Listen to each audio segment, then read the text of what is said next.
Hello, everyone. Welcome to Saturday morning sprints or whatever time it is for you. I always say Saturday morning and then remember the It's time Saturday zones are in morning. me.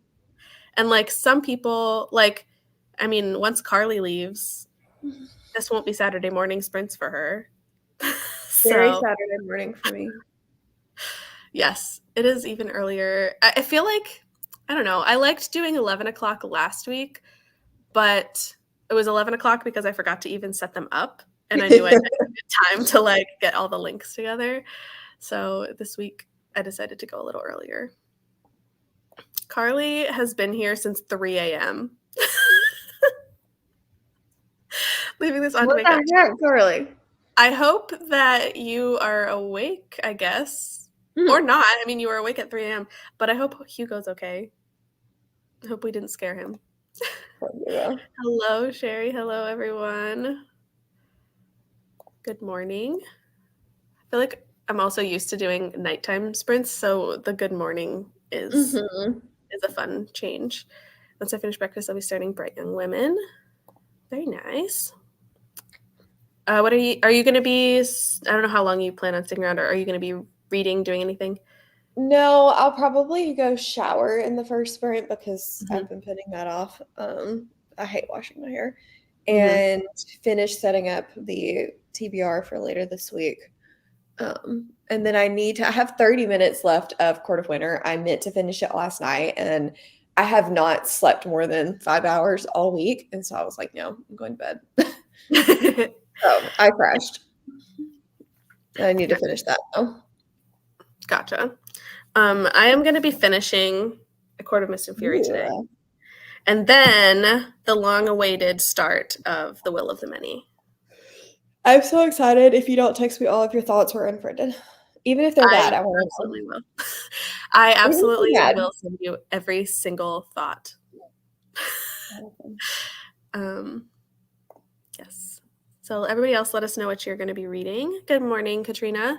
At work, but trying to read Cat Magic by Whitley Strieber. Almost done. Yay. Hope you're liking it. Reading Daughter of Smoke and Bone. Hi, Cass. Carly's back. It worked. He was not scared. Good to know. I need to clean and read Assassin Blade today. Fun. Cleaning productive sprints. I actually should probably clean, but I don't want to, so I'm not going to. I actually may reread Throne of Glass with everybody for Mm. research purposes. I need it for research purposes. Otherwise, I probably wouldn't. Mm. But I'm also trying to decide something. Maybe you guys can help me. So, you know, Nerdy Ink, Mm-hmm. the company that does all the dust jackets, all Yeah. of my Sarah J. Maas books, except for Crescent City, are Nerdy Ink covers.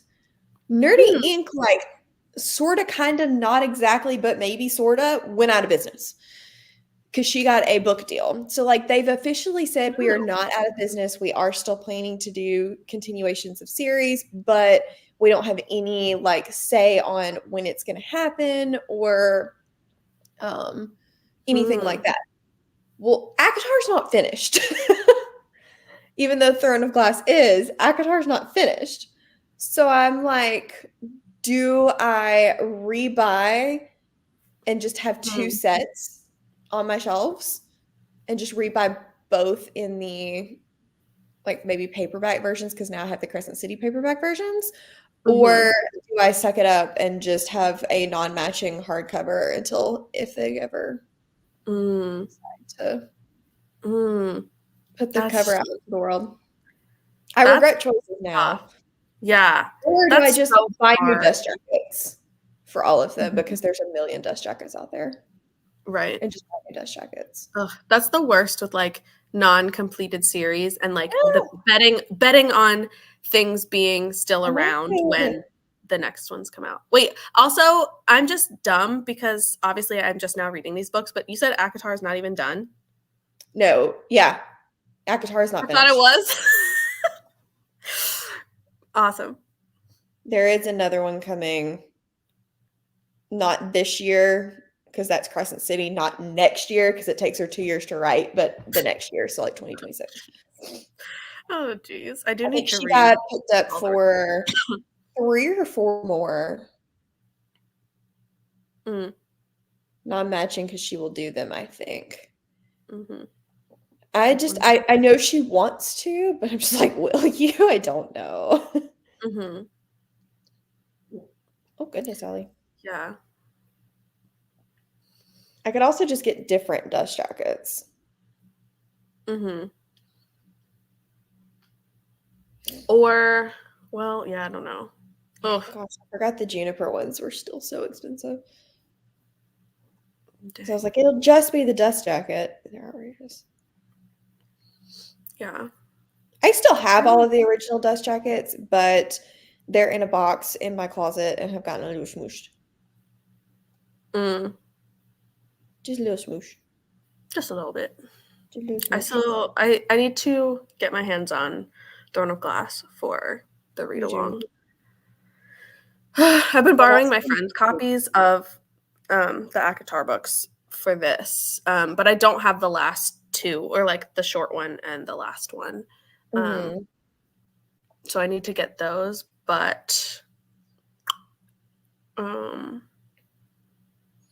yeah, I need to find. I'll probably try to get them from my library, but I also haven't looked them up, so I don't know what kind of. I don't know this area well enough to know if other people are also obsessively read, like if there's like going to be holds on it. Yeah, probably not. I would hope not because obviously they've been out long enough, but you never know. I'm always shocked by the things that they have. Mhm. Also, Also, haven't yeah, the initial read trilogy is done. Mhm. Like their story ends, but the plot thread Mm, continues. okay. So it's not like if you wanted to stop, you couldn't easily just. That does make sense because I have literally like I have been very ignorant to spoilers. Like I genuinely just don't pay attention enough. I've never paid attention enough to the Mhm. series to be spoiled on things, other than the book one to book two romance. Yeah, That's the only thing that I even had like a little bit of an idea of. yeah, Um, so I kind of know who I has had been hearing things about who the last like Silver Flames was about, and I was like, I don't understand how we get there, but okay. So that makes sense. That the I feel like it's trilogy pretty is common for authors too to like want to do romances with their side characters. So that didn't surprise me when it originally came out. I was like, oh well, this is just the way things go. also. I don't know. Do I sound like a robot? Because I think when you No, just started, it got. I did the robot thing that it did the other week. you were not verbatim. Um, okay, well that's good. Do you let me know if you hear any sort of weird feedback because it sounds a little weird, and when we go into a sprint, I might leave and come back in um, really quick just because I don't know what's happening to it.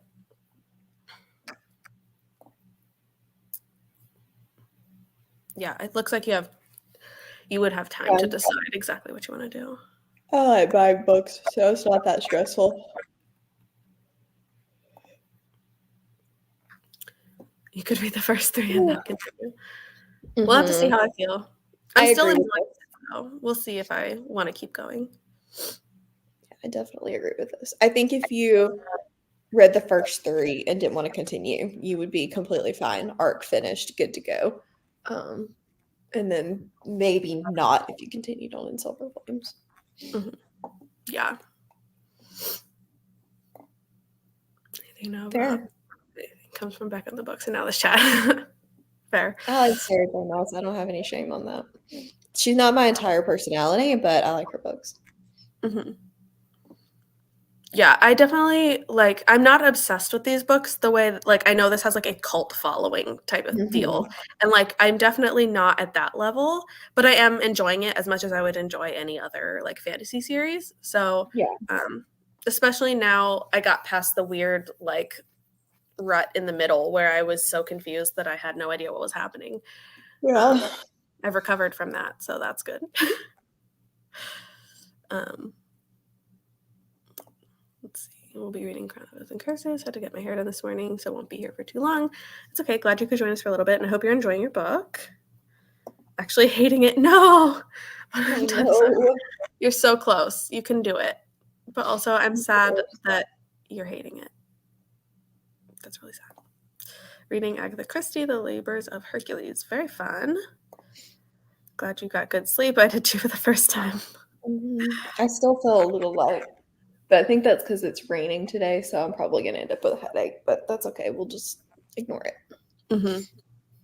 I need to finish Sight today and read Murder in the Family so that I can start Bright Young Women and Nevernight tomorrow. Oh, you've been working on some of these. I feel like I'm forgetting because we were just talking to you yesterday, but I hope that you end up liking these. I forgot about the other one that you were reading. Did you finish Endless Nights? Or did you give up on it? What dose of yesterday? I was getting all of these confused with the one that I remember you were working on for so long, so I didn't know if you had given up on Endless Nights. Enjoying it. Have 150 pages left. Gonna try to finish today. Yay! I hope you do. Maybe a coworker literally talking about her yesterday. Yeah, I feel like obviously with the release of the new book, it's back in, like, everybody's talking about it again. I just wonder, I was talking to David about this the other day, and we were talking about Rebecca Yarros and how she was like an instant sensation, made a ton of money. And then I was like, but somebody got her beat. And I just wonder how much money Sarah J. Maas makes on Tuesday. Like, I'm just curious how big. I would love to know in like sales how big the gap was between the two of them, because obviously Sarah J. Maas will be bigger because she's been around longer, but I feel like Iron Flame was such a huge like instant sensation. I just wonder where the gap is. I would be curious to know that. Yeah, and because there is like there's so much from her, like covering multiple series. Well, I would be just talking about that release. Just that release.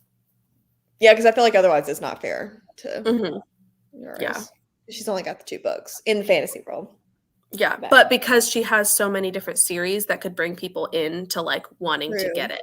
That's the only like Rebecca Yarros just started with the fantasy element. So still she had plenty of promo for all of this, but Sarah J. Maas has like the multiple series that you could read any of them and find your way to this one. Yeah. I would argue the Silver Flames, the plot feels thrown in there, so you could also not continue. It's just about the romance, but that's a hot take. That's fair. From what I've heard, like it feels like the one that I probably wouldn't like as much. But I want to see, I'm not going to say anything until I finish this one and the next one, because I do plan to read the next one. But I won't make any decisions about continuing on until I know how these are going to go. I didn't finish Endless Night. I can't decide if I want to DNF or power through. If you're only halfway and you've been working on it for like 2 or 3 weeks, Sherry, I would say DNF.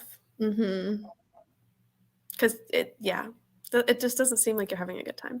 No. I'm sure she gets a better deal and more money up front. Yeah.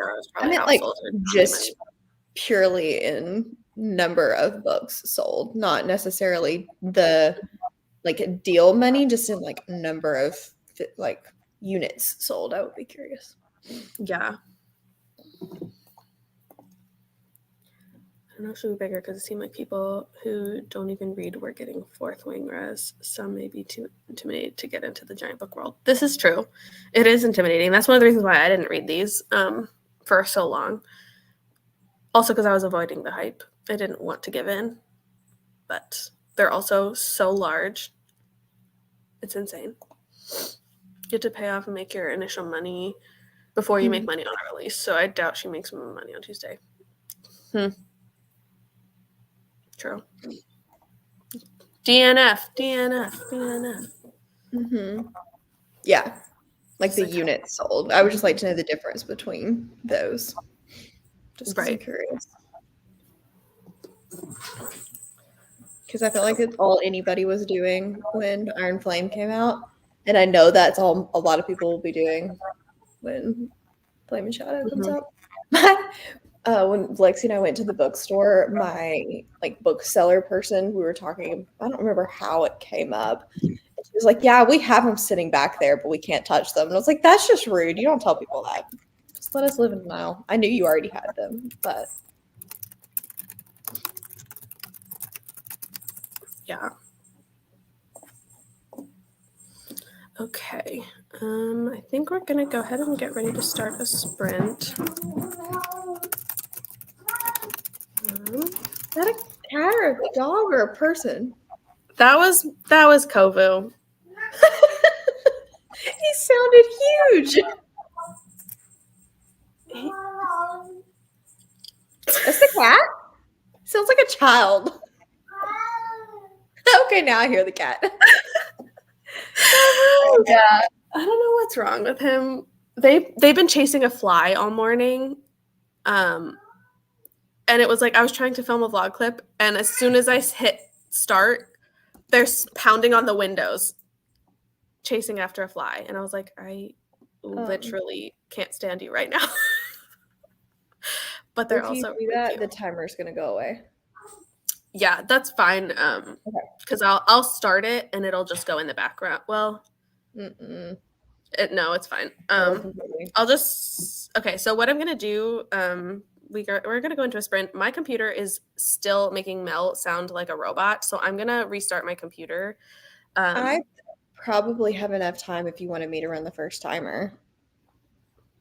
That's up to if you're okay doing that. I know you were gonna hop off, so Yeah, she hasn't told me she's left yet though, and it does take her 45 minutes to get here, so otherwise I can just see how long it takes. Like I can just set the timer for however long is left after my computer restarts. it's fine, whatever you want to do. That's up to you. I don't care. Do you want to stick around for the whole sprint? That's the question. I probably will. Let me change this off of dark moody.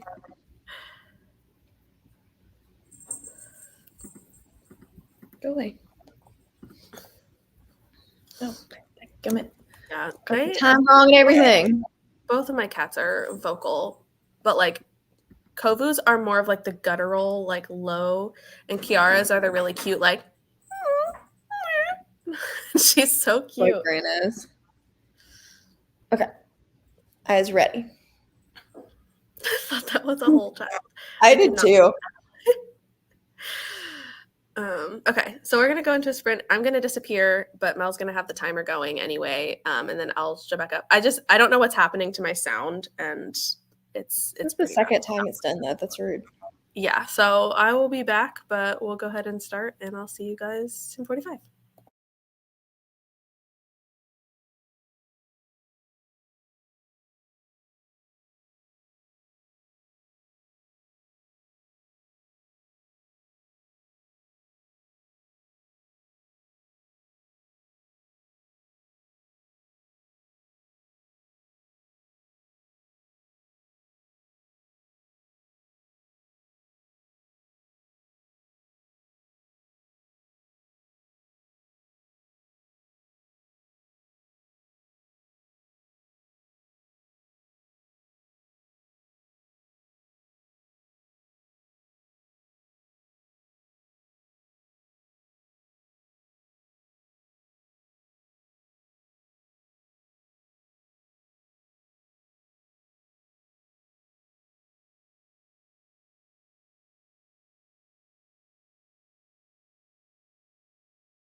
Hello.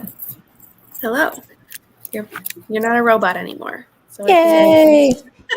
I think restarting the computer helped. I don't understand why that keeps happening. How did everyone do during that sprint? I just got ready. I didn't do anything super exciting. Gotcha. Is there a way?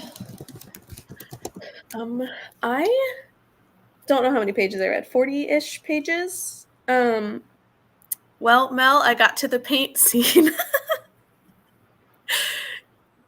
You were the one that told me about. I think it was you that was telling me about the painting, the paint scene in the like cabin. Oh, I was trying to figure out what in the Wheel of the Mini had a paint scene. I was No, I'm so still confused. Yes, enjoy. Mm-hmm. Oh yeah, I'm fully through that one at this point, but that was in that section. So that was fun. Yeah, I still have another like 50, 60-ish pages to read in this one because I want to kind of finish and close that out because I think we're starting the next one.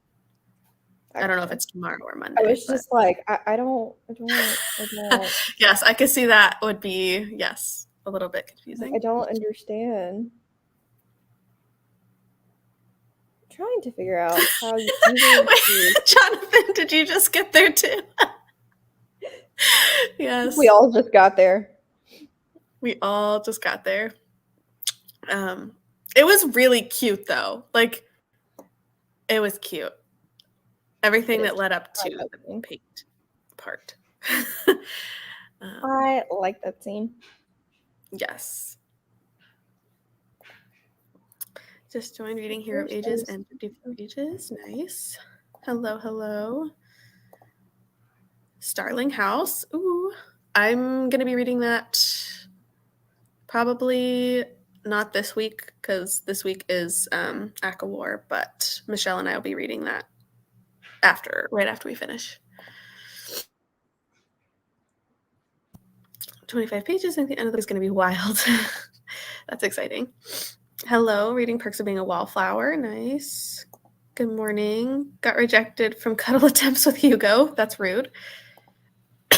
The heck, Hugo. Hello. Did not read, sadly. That's okay. I have those times all the time. I needed a package to return these, but I don't.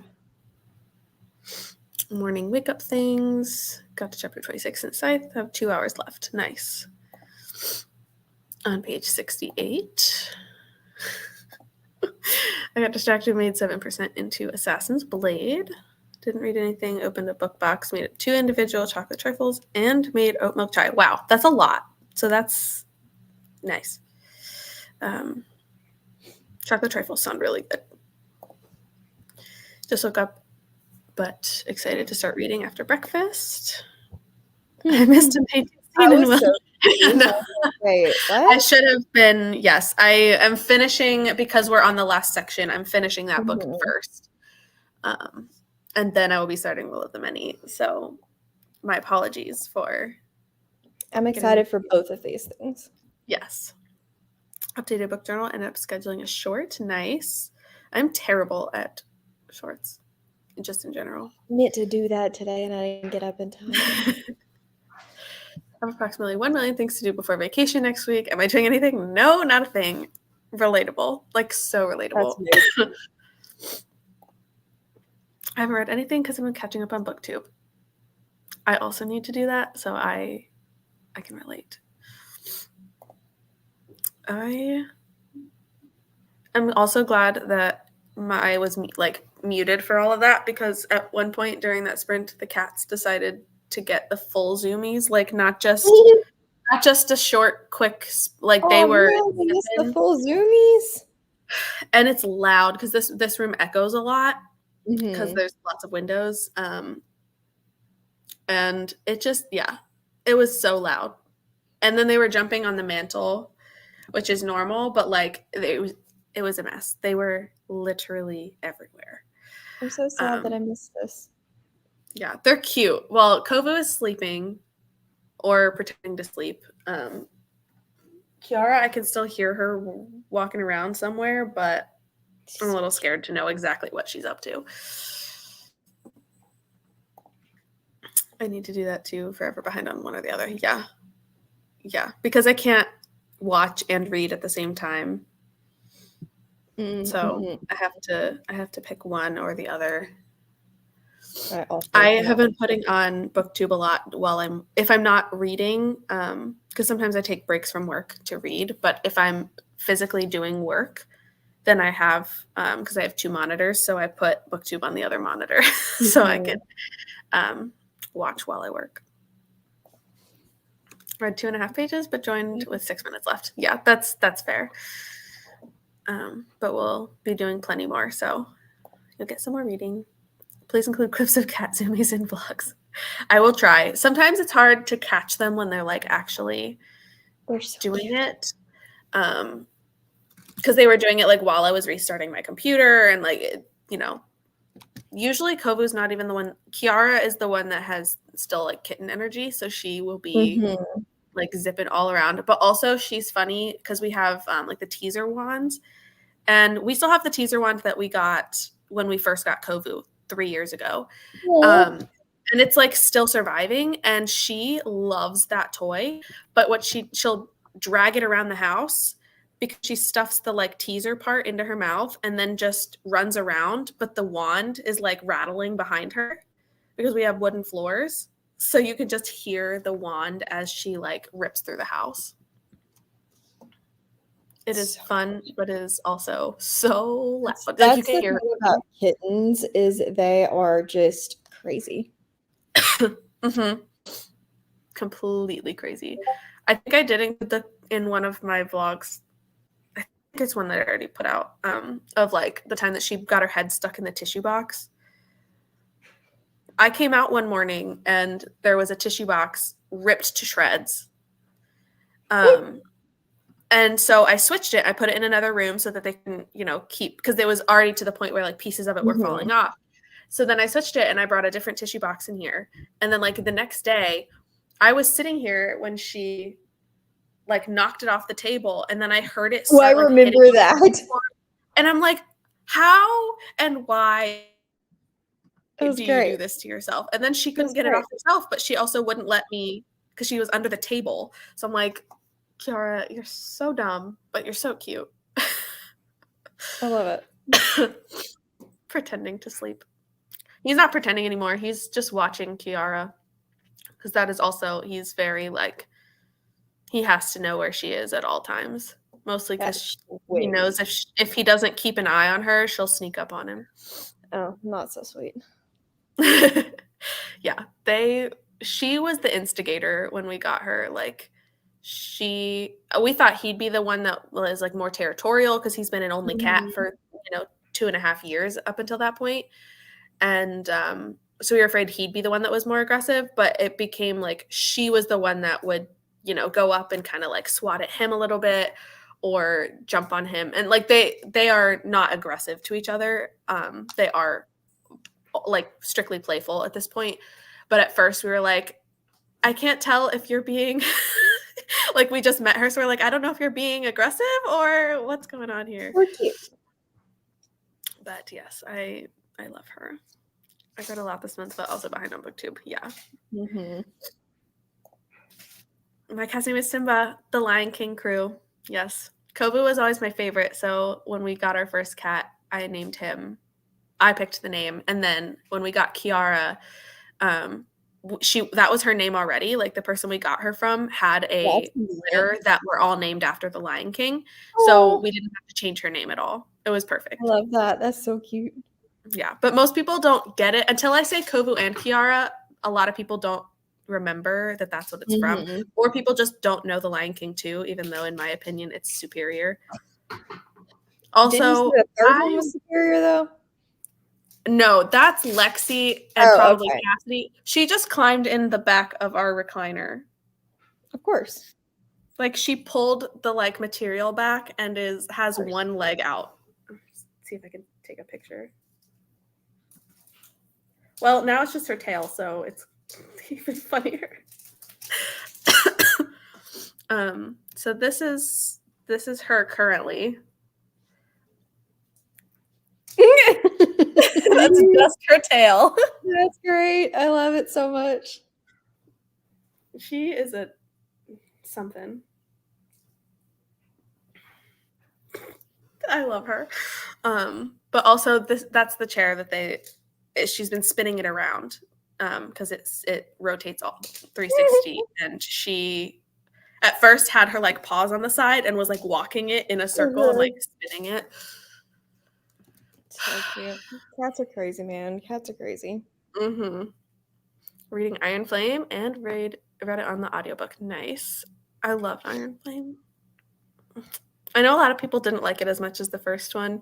And like in some ways I can see that, like I can agree, but also I still loved it with my whole heart. I didn't like it as much as the first one, but I still enjoyed it. 36% and 200. Okay, gotcha.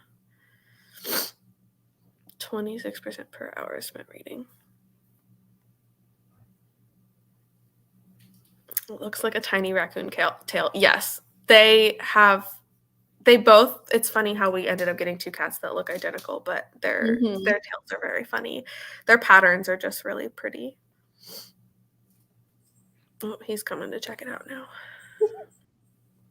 My two are about 7 months old. One is absolutely bananas and the other is so mellow. Yeah. Kovu was a demon. I mean, they still both are, but he was wild. And Lexi can attest to that because she's been here and she remarked on how crazy he was. But now that there's two, like now that she is here and she's more crazy, he has mellowed out. And he's more of like the big brother kind of deal. Just got here rereading The Hobbit for the first time since middle school. Very nice. Have read that once. I'm still working through the series. Honestly, I think it was the Two Towers took me about 9 months to get through. Like I started it and I got maybe like halfway and then I hit a slump and stopped reading it and then I picked it back up like 6 months later to try to finish. I've only read The Hobbit because yeah, it's a lot. Because Lexi's here. I didn't even know you were here. Hi, Lexi. Yes, they are. I mean, you haven't met Kiara yet, but Kovu was absolutely a monster. And now Kiara is the one that's taken over. It's younger sibling behavior to be the instigator. It's true. Oh my gosh. She's inside. I need to just spin this around somehow because she is inside the chair and he is but her paw, like she kept putting her paw out to try to swat at him from out of that little hole. And of course, as soon as I spin the camera around is when she stops doing it. But that's where they were sitting. Her paw was coming out to swat at him inside the chair. Perfect timing. I just joined. I just got my 72 hours bookmarks. Woo! I am using one of mine because it matches the blue. I don't know where mine are. They're somewhere. I haven't read a physical book in a little while, so. Yeah. I came to people so fast. I figured it would take at least a week, and Sherry had hers in 3 days, and she lives not in the same area as me. Yeah. That was pretty quick. I have 2 more to send today. But if you get your order in, I will get them all sent by tomorrow morning so you could have it by next week. I'm just saying. Yes. The sooner you get it, the chance you have of getting it for the readathon. Can't wait for 72 hours. Same. I hope you have nice weather in LA, Lexi. Living your best life. We were just all over the place. She climbs on everything, including people, which is not fun. I swear she thinks people are just squishy trees.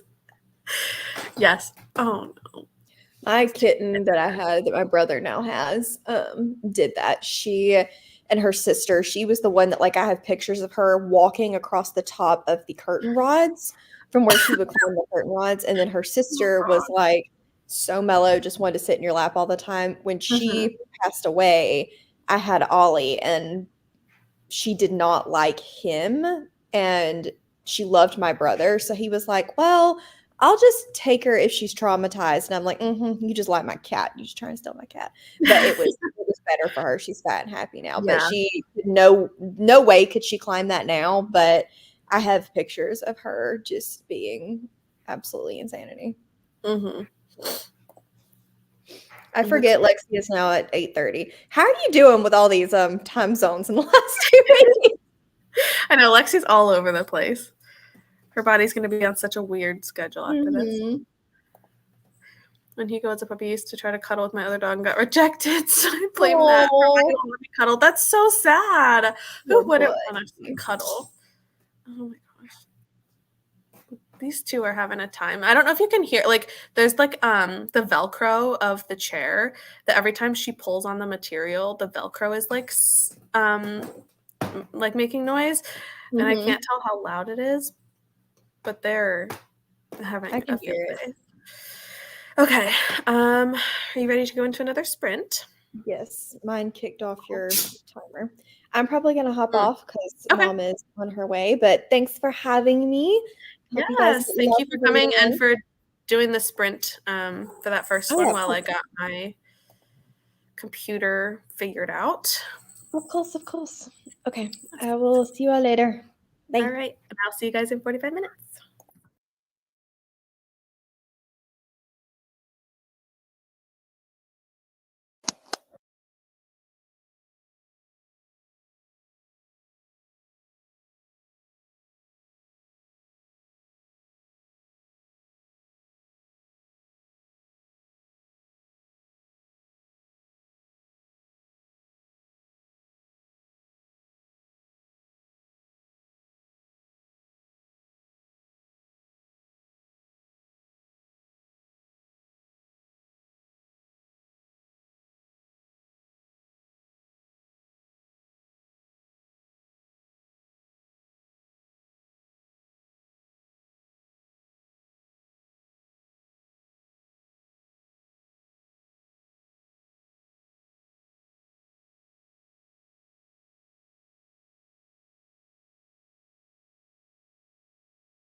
Hello, everyone. Welcome back. How did everyone do during that sprint?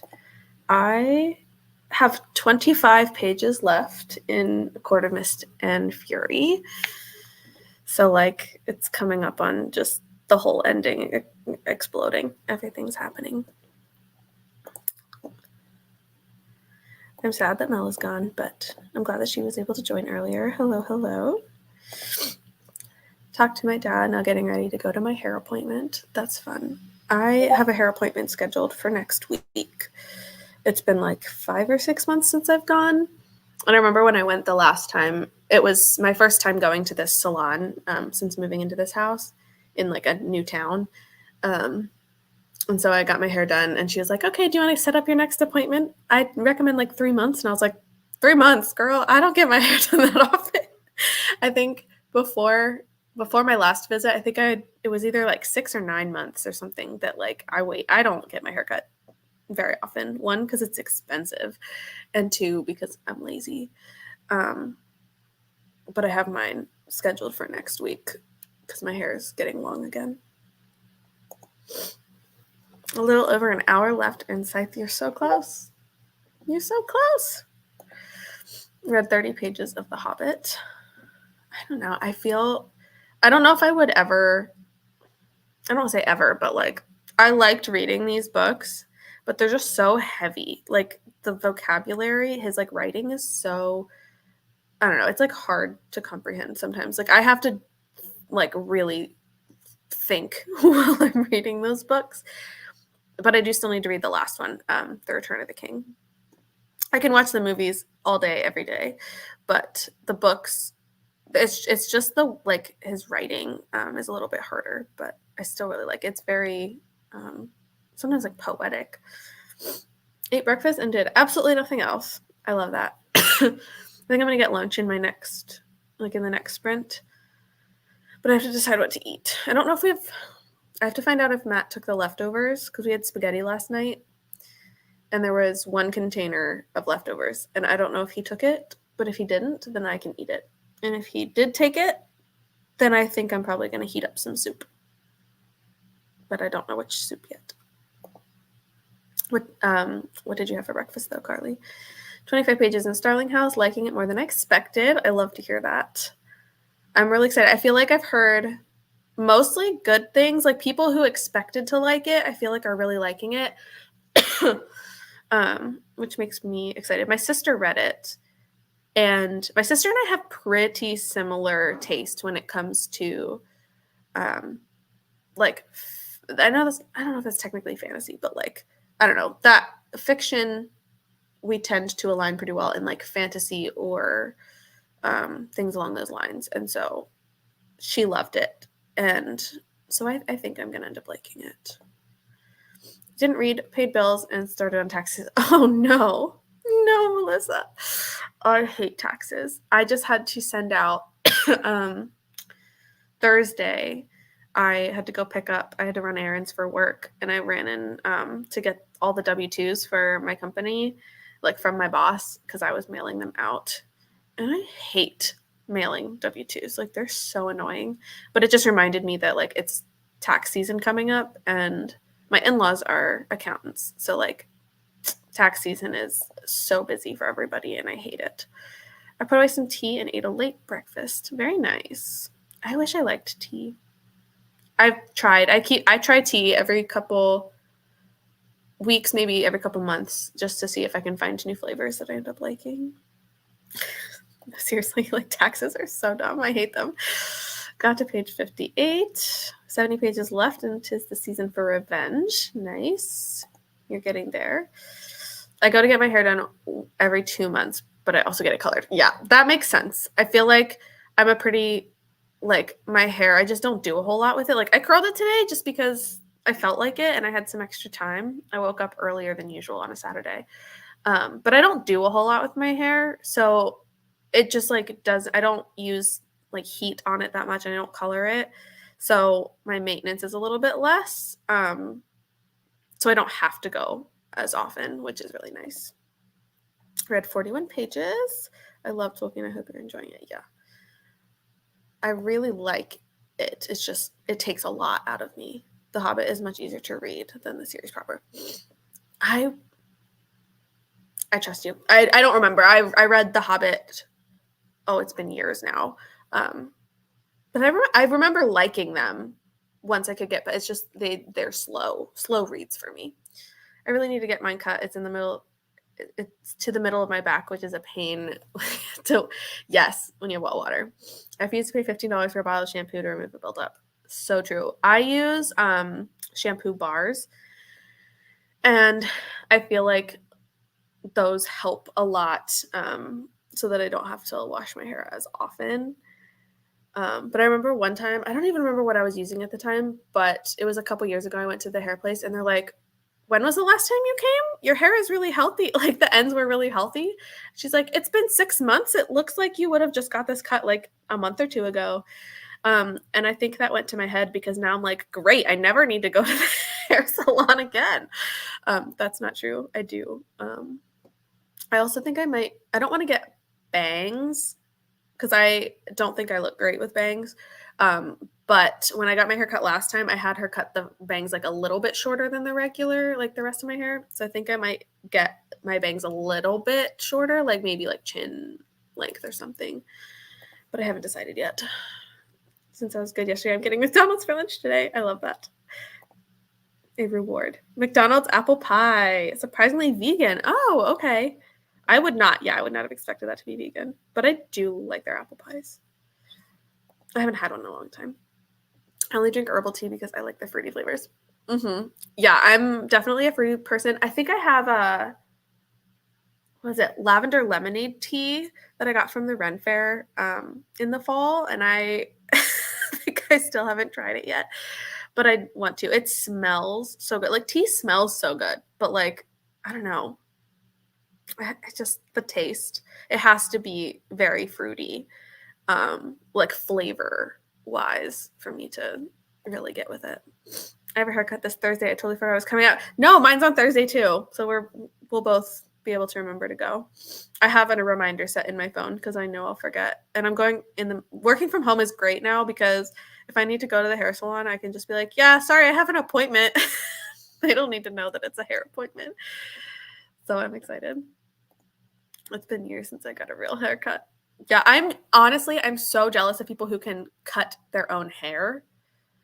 Because I simply do not have that skill.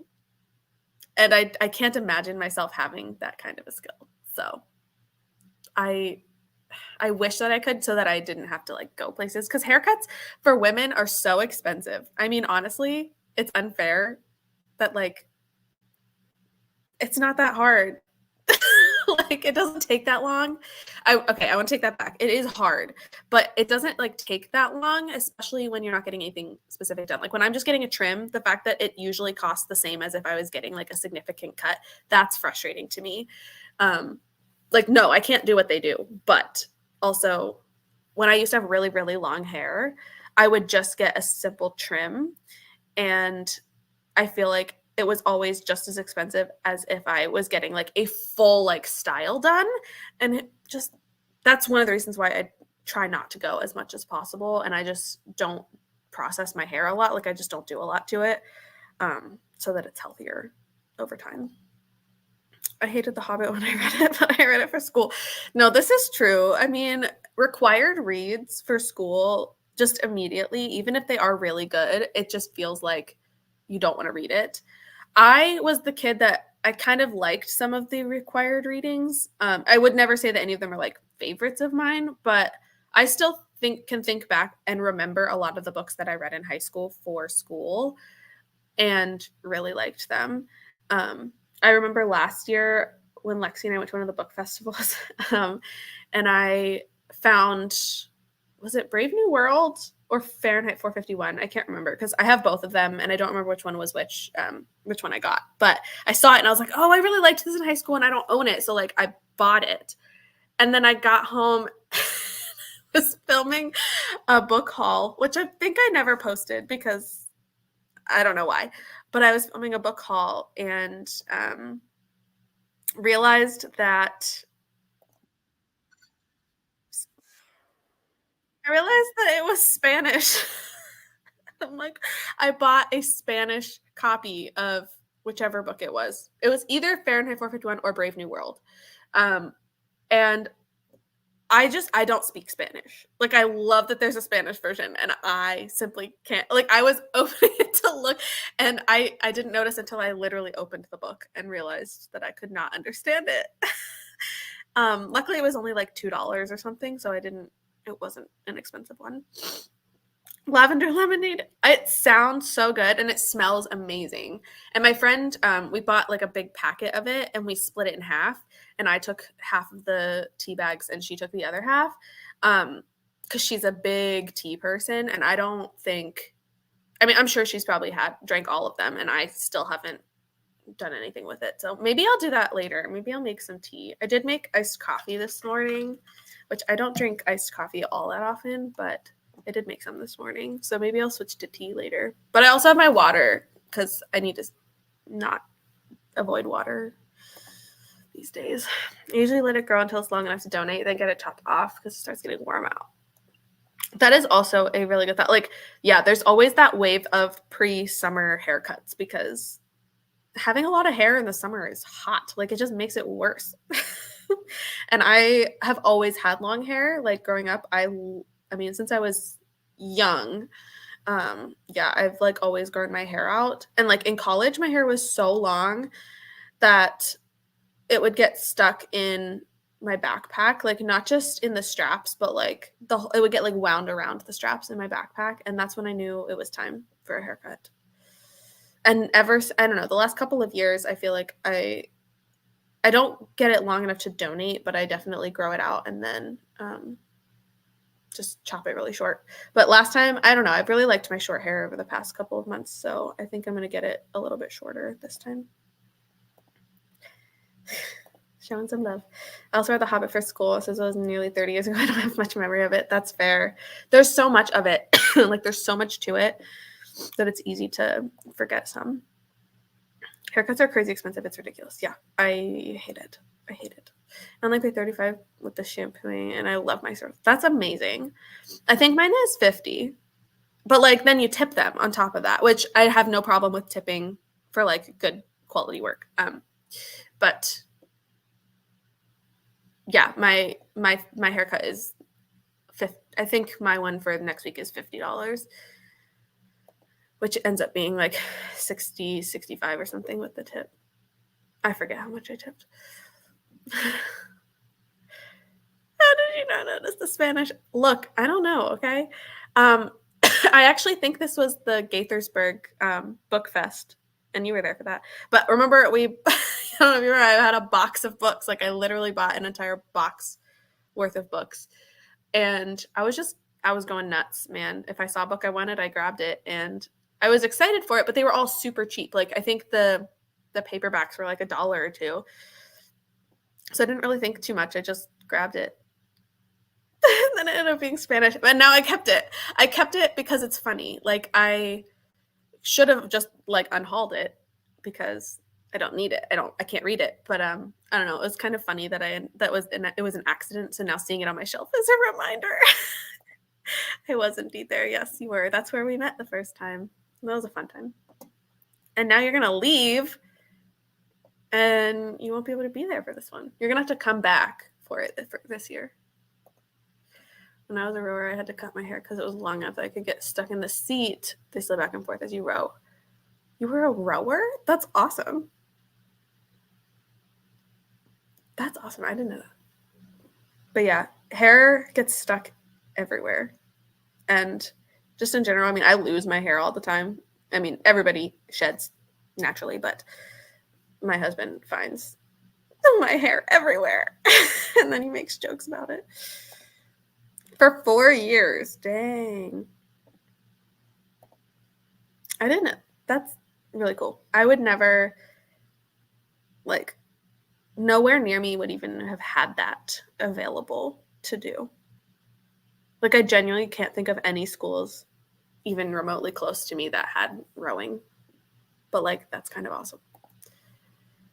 if I went close to where I live, I'd probably pay 60, but I get it done close to work, which is a smaller community that includes a lot of rural areas, so that helps. This is true. The one that I went to, the stylist I went to when I lived with my parents, like growing up, I honestly, now maybe I'm a kid and I just wasn't paying attention, but I swear I remember the signs being like $15 to $20 haircuts, because it was a like privately owned, and she was like really the only person that worked there sometimes.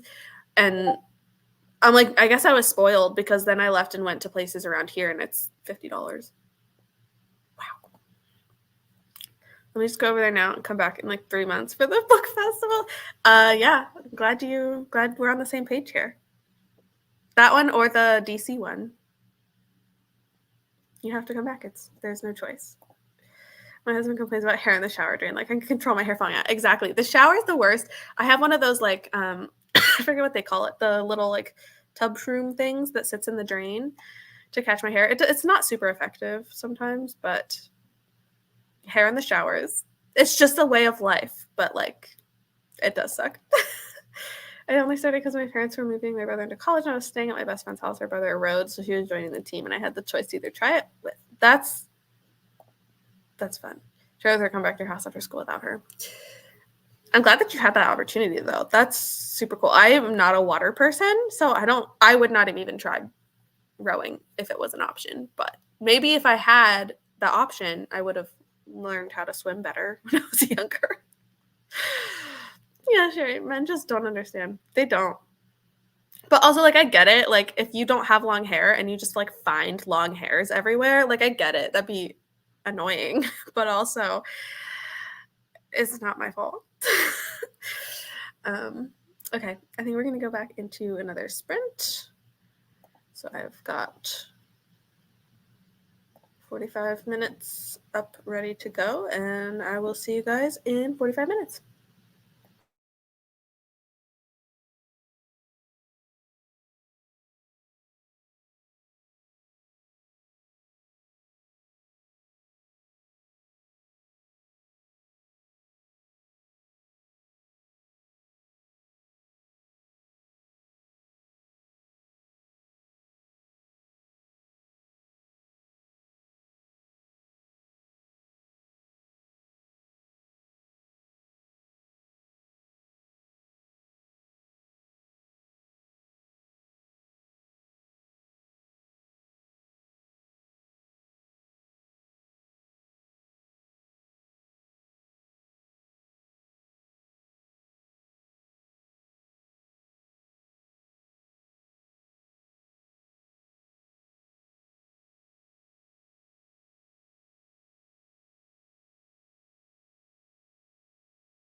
Hello, everyone. I'm going to move this a little bit closer to me.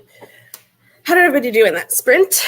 I finished my book.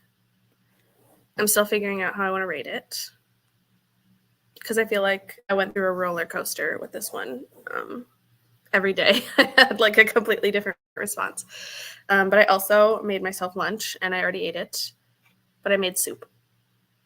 And I said earlier that I had spaghetti yesterday, so there might be leftovers. And the leftovers were still in the fridge, but I looked at it and said, I want soup instead. So it was like a lasagna soup, so I probably should have just eaten the spaghetti, but the soup was great. So that is how my sprint went. I'm going to go back to this. They definitely don't get it. It's true. I'm assuming Kelsey's probably gone, but glad that you could make it. Kind of made it. Spent time with my best friend's 5-year-old this morning. That's fun. What's first, the sword or the scepter? Or does it matter? I'm going to be honest, I do not know. Hopefully somebody else knows. I have not read these. Decided to stop writing in bed, so I washed my hair. I love that. Yes, scheduling these for 10 o'clock here really helped me get my butt out of bed because I could not delay as much as I would have if I didn't have these scheduled. 35 minutes left. You're so close. You're so close. You'll get it in the next one. Red 5%. Very nice. You're really out here being an influencer because I cut off like probably 4 inches of hair. Wait, you cut your own hair after you washed it? I love that. Now we need to see an updated picture with your haircut. Got 37 pages. Nice. Fox is like having a not so good day today, so I have yet to accomplish anything other than helping him eat. Go out. Aw, that's so sad. Hopefully the day gets a little bit better. Put away more stuff. Yay. 19% Assassin's Blade and cleaned. Again, with the cleaning, it's so productive. I read Scepter first. Thank you, Sherry.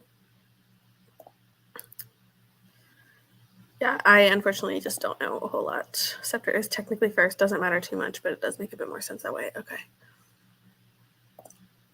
Yeah, my hair is always long, so it doesn't look any different. That's fair. That is fair. Like, the longer your hair, the more it takes to actually make a visible difference versus when you have short hair, like cutting it at all can look totally different. When I got my hair cut the last time, it was like a pretty significant cut. Like, I went from having pretty long hair to having, shorter, like around shoulder length. And it was funny. I mean, I work for a landscaping company, and so I work with a bunch of guys, and only like nobody notices that you get a haircut when you work with guys, which, like, I don't actually work with the field guys anyway because I'm in the office, but it's just funny because as soon as I would see some of my like female friends, they'd be like, oh my gosh, you get your hair cut. But the people who saw me literally from one day to the next day had no idea that I cut it, even though it was at least like 6 inches, 7 inches maybe. But like my coworkers genuinely had no idea that I looked completely different. I read the Scepter first, but haven't made it any further. I need to check these out. I've heard people talk about them, but for some reason I've just never picked them up. I read 43 pages. Very nice. Yours was a big change. Yeah, it was like I haven't had hair this short in a while. I mean, I go back and forth, like, I don't know, once every couple of years I'll cut it a little bit more. But I was like really feeling the short hair, and it's just funny, like nobody notices. I mean, nobody in that office noticed anything ever. They didn't even know when it was my birthday. until like a week later. My boss was like, "Hey, I saw on Facebook it was your birthday, like last week." And I was like, I mean, yeah. Actually happened 2 years in a row. They learned my birthday one year and then did not uh, remember for the next year. So it's kind of great. Like I kind of liked not having anybody care, but yeah, they just none of them are like no, notice anything ever. Thank you. Yeah, I use a curling wand. I cannot figure out how to use curling irons with the clamp. Every time I do it, it just looks ridiculous.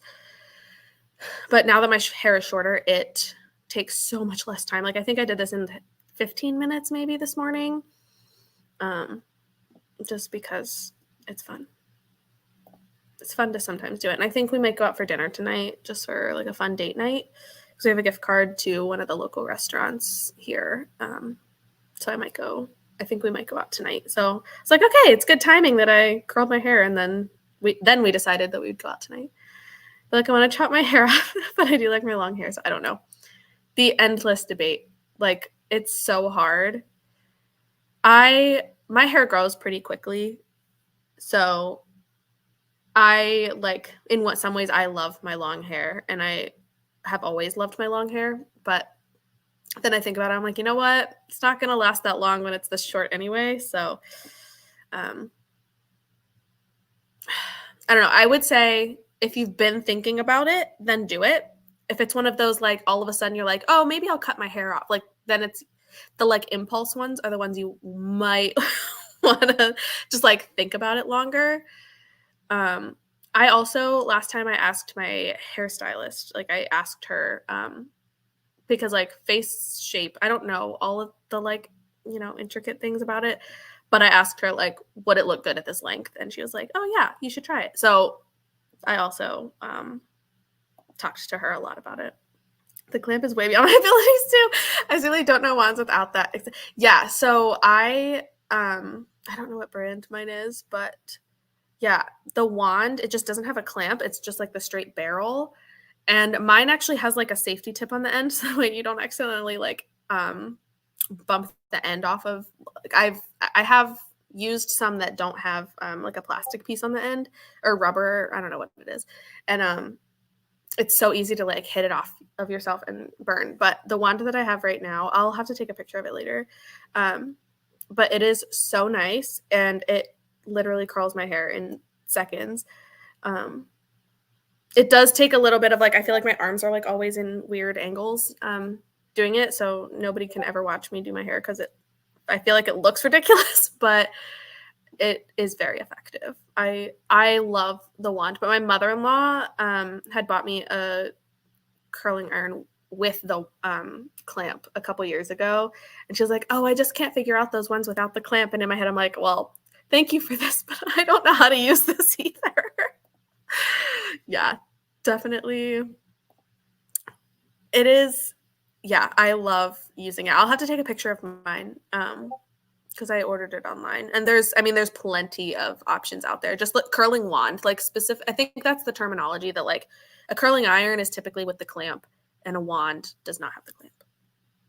But I'm also not an expert at all. Like I don't even do this that often because I'm too lazy. Time to eat, then back to reading.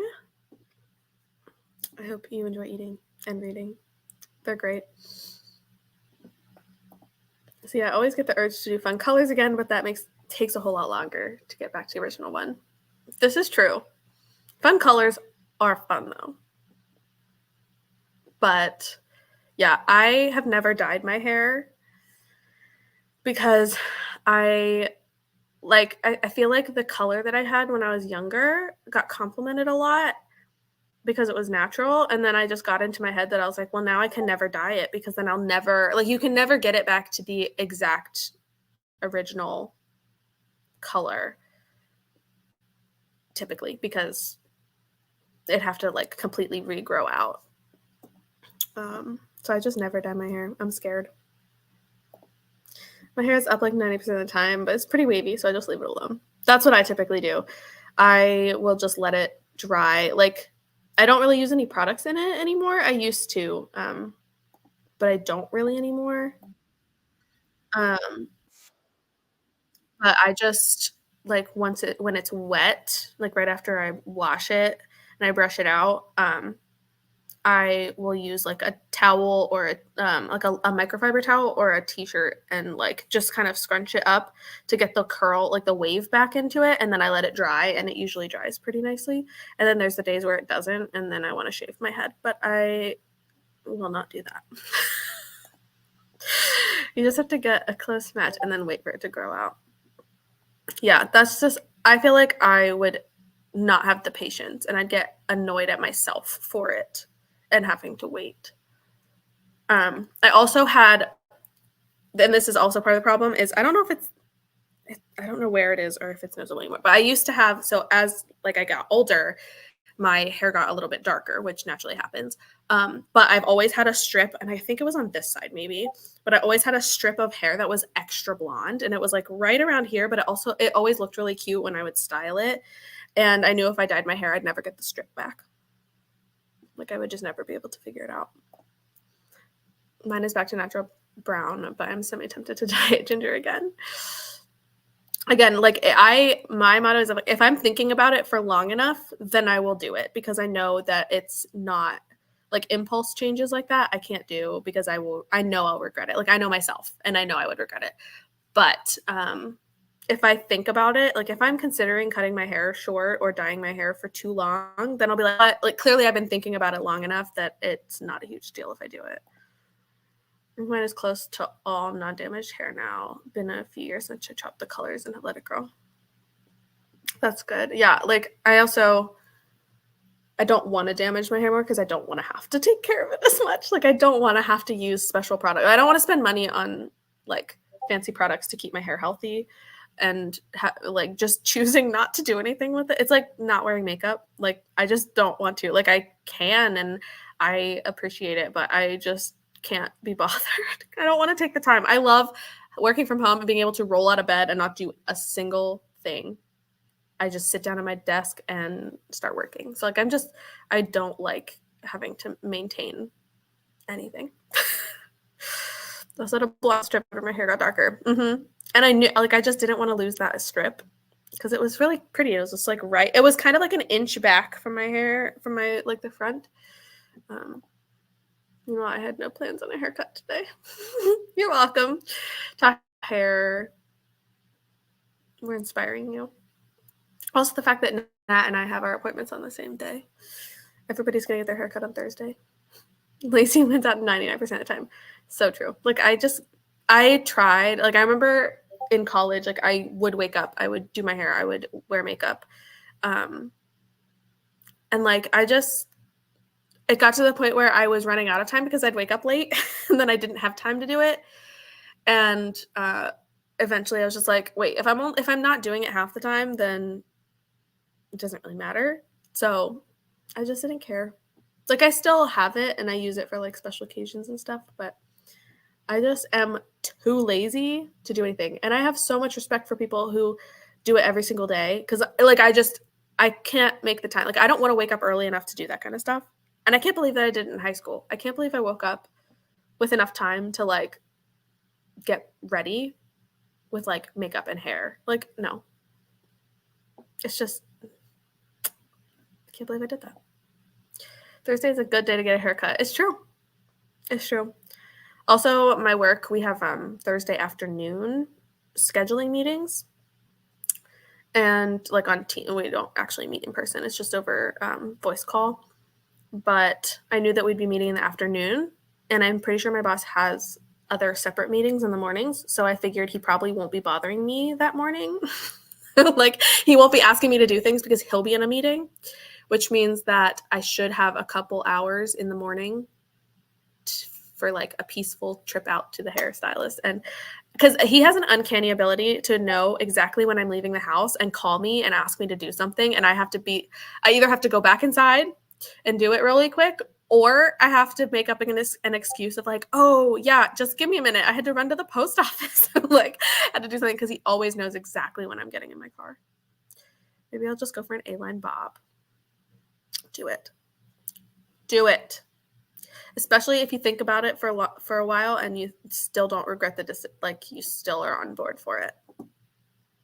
I love trying to like look in the mirror and see like, oh, what would I look like if I cut my hair really short? And then I'm like, that's such an unrealistic thing to do because your hair is going to look completely different when it's the ends rather than like just like folding your hair up short, which is sad because I would love to know what I would look like with like super short hair without having to actually cut my hair. But I know that it's like based on thickness and like there's just so many factors that change what your hair would look like.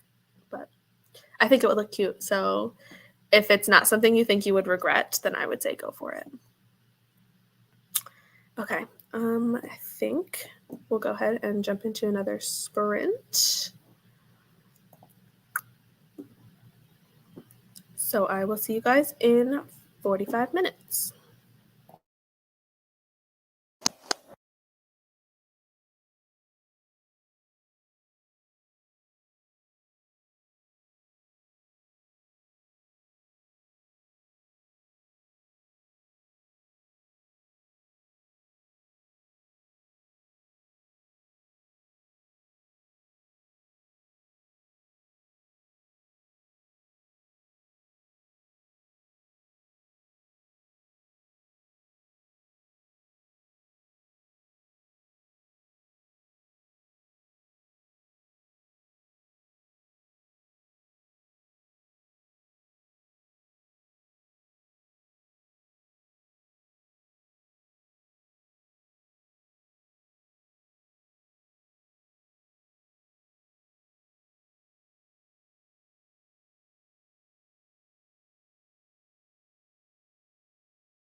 Hello,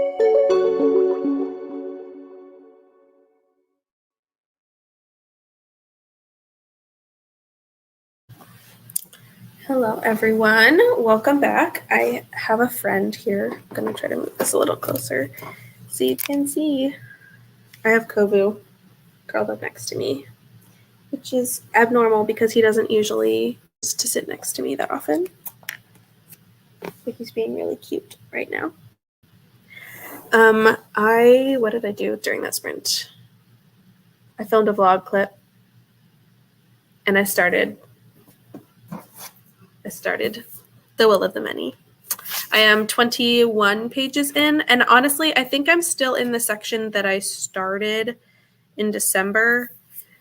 I think I read the first 2 chapters. I was thinking it was just the first chapter, but I think I read the first 2. So I'm technically still, like, I'm not in new territory yet, but also I barely remember what's happening. So it's a good refresh to read the first 2 chapters over again. But it's very interesting. Like, it's an interesting world getting set up. So I'm excited to see where this is going to go. I've had a variety of hair lengths. Never had super long hair because it's such a pain to get. This is true. It is a pain. And partially why I keep cutting my hair shorter. Finished Scythe, ate some Pop-Tarts, and now I need to clean my house before I start murdering the family. I'm glad you finished Scythe. What did you think? Love Pop-Tarts and cleaning your house. Nice and productive. I hope you like Murder in the Family as well. 77% into Ballad of Songbirds and Snakes. I need to hear your thoughts. I need to hear all your thoughts. Because that book is something. I can't remember what I rated it. I want to say I gave it 3 stars. Maybe 3.5 or 4. Oh gosh. I just got a package and like this whole wall is windows. And so I just saw the delivery guy like walk past, which means that he just walked across. Our steps are crumbling out front. On Christmas Eve, we were leaving the house and the step literally broke, and like it's on like concrete steps, and it literally crumbled underneath Matt's feet. So we need to get the steps repaired. And they always insist on bringing deliveries up to the front door, even though it's really inconvenient. And that means that they're walking over the broken step. But I just watched a guy like walk past this entire wall of windows and then have to walk back.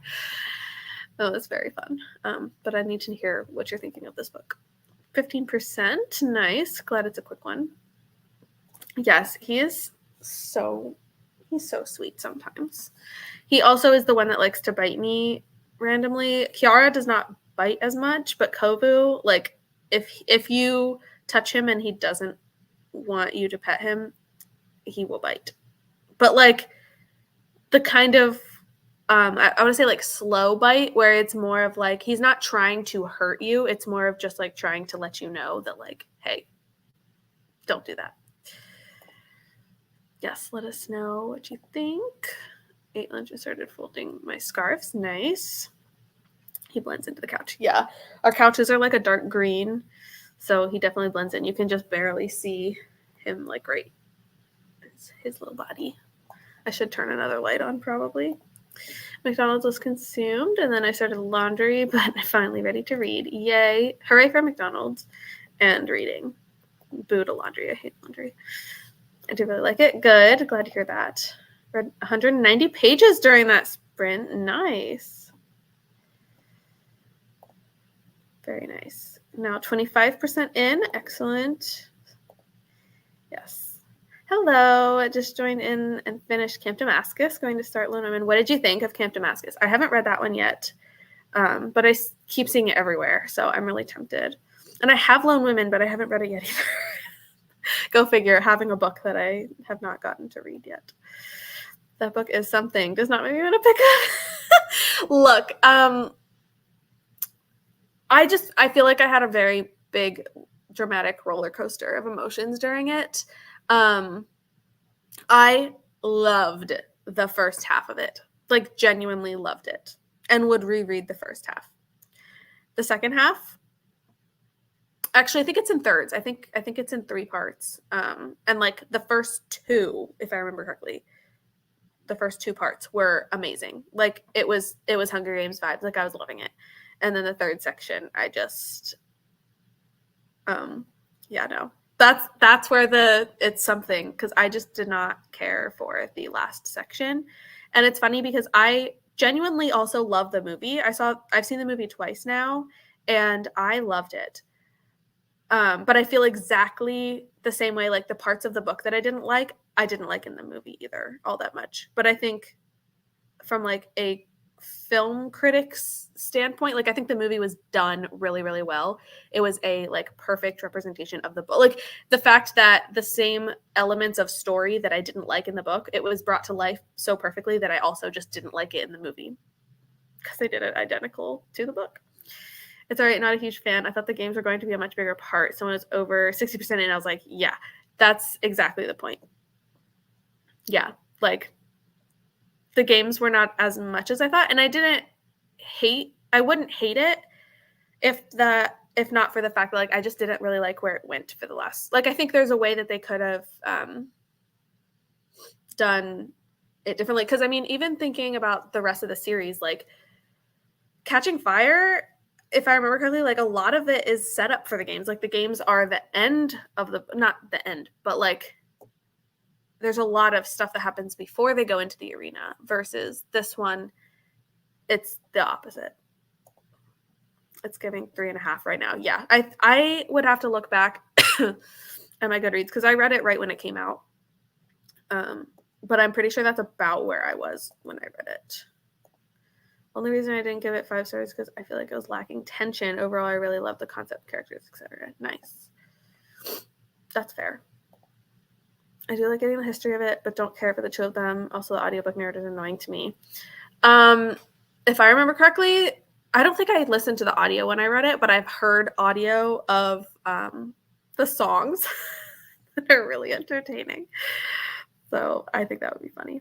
Haven't seen the movie, so I didn't really know anything going into it. Completely fair. I genuinely think that they did such a good job making the movie that they made it identical to the book, from what I remember. Again, I read the book, what was it, like 2 years ago or something when it came out, and I didn't remember a lot, but everything that I remembered from the book was in the movie, and it felt very, very evenly matched. Felt the same. Book 2 is so good. Good. I gave Camp Damascus 3.5. Horror was great. Just expecting something else. Good, unique book. Had a good time. Just expecting. Okay, that's fair. Expectations make it so hard. I feel like I go into a lot of books, like lately, I've been reading a lot of books without having any idea what's going to happen, because if I know what's going to happen, I'm more likely to be disappointed when I find out like how it actually carries out. So I feel like whenever I'm doing vlogs about books, a lot of times I start out with saying, I have no idea what's going to happen in this book. I barely read the description. I read a lot of books based on recommendations, like people who tell me like, oh, I think you'd really like this. So I'll maybe briefly read like the first sentence or 2 of a description, but I don't actually comprehend what the book is supposed to be about. And then when I read it, I'm like pleasantly surprised by what happens, rather than having expectations that get ruined because it's not what I wanted or not what I thought it would be. But I'm glad the horror was great. I feel like a lot of people have been reading it, so it makes me want to check it out. I just haven't, but I probably should. I feel like I haven't been reading a lot of horror lately either. I've been in like a romance / fantasy romance wave lately. I did read a thriller last weekend, but yeah, I feel like horror. I'm trying to remember the last horror book I read. I think it's been a while.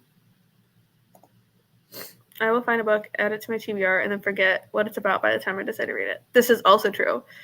Like, that's happened with our book club books. Like, obviously, I know the descriptions. I did a video about the descriptions. Like, I know what they're about. But when I go to, like, actually pick up the book, it's like it's an unknown thing altogether. Like, I've never seen this book before in my life. And I have to, like, sometimes I'll refresh myself. If I know that I already know the plot, sometimes I'll reread the description just to, like, confirm it. But otherwise, I just don't care as much, because I do rely really heavily on Like if somebody says they think I'll like a book, I want to try it because I love hearing those types of recommendations. There's the timer. I've been in Vanilla Fantasy Hole for a while now. Yeah, that's kind of where I've been, and I have no regrets over that. I absolutely love being here in the fan row, and specifically like fan row and romance, I would say for me. And it's a great time. Like, it's also nice because I feel like fantasy or fan row it's great, but sometimes it's a lot heavier. Whereas like just like a contemporary romance is just like an easy kind of just a good time. And that's what I've been, especially like because I was sick earlier this year for like a solid week and a half. Um, and I was reading fantasy and it was like not working as well for me, which was sad. And I should have just been reading fantasy to make it easier. I love jumping into a book not knowing what it's about, especially when I haven't heard anyone talk about it.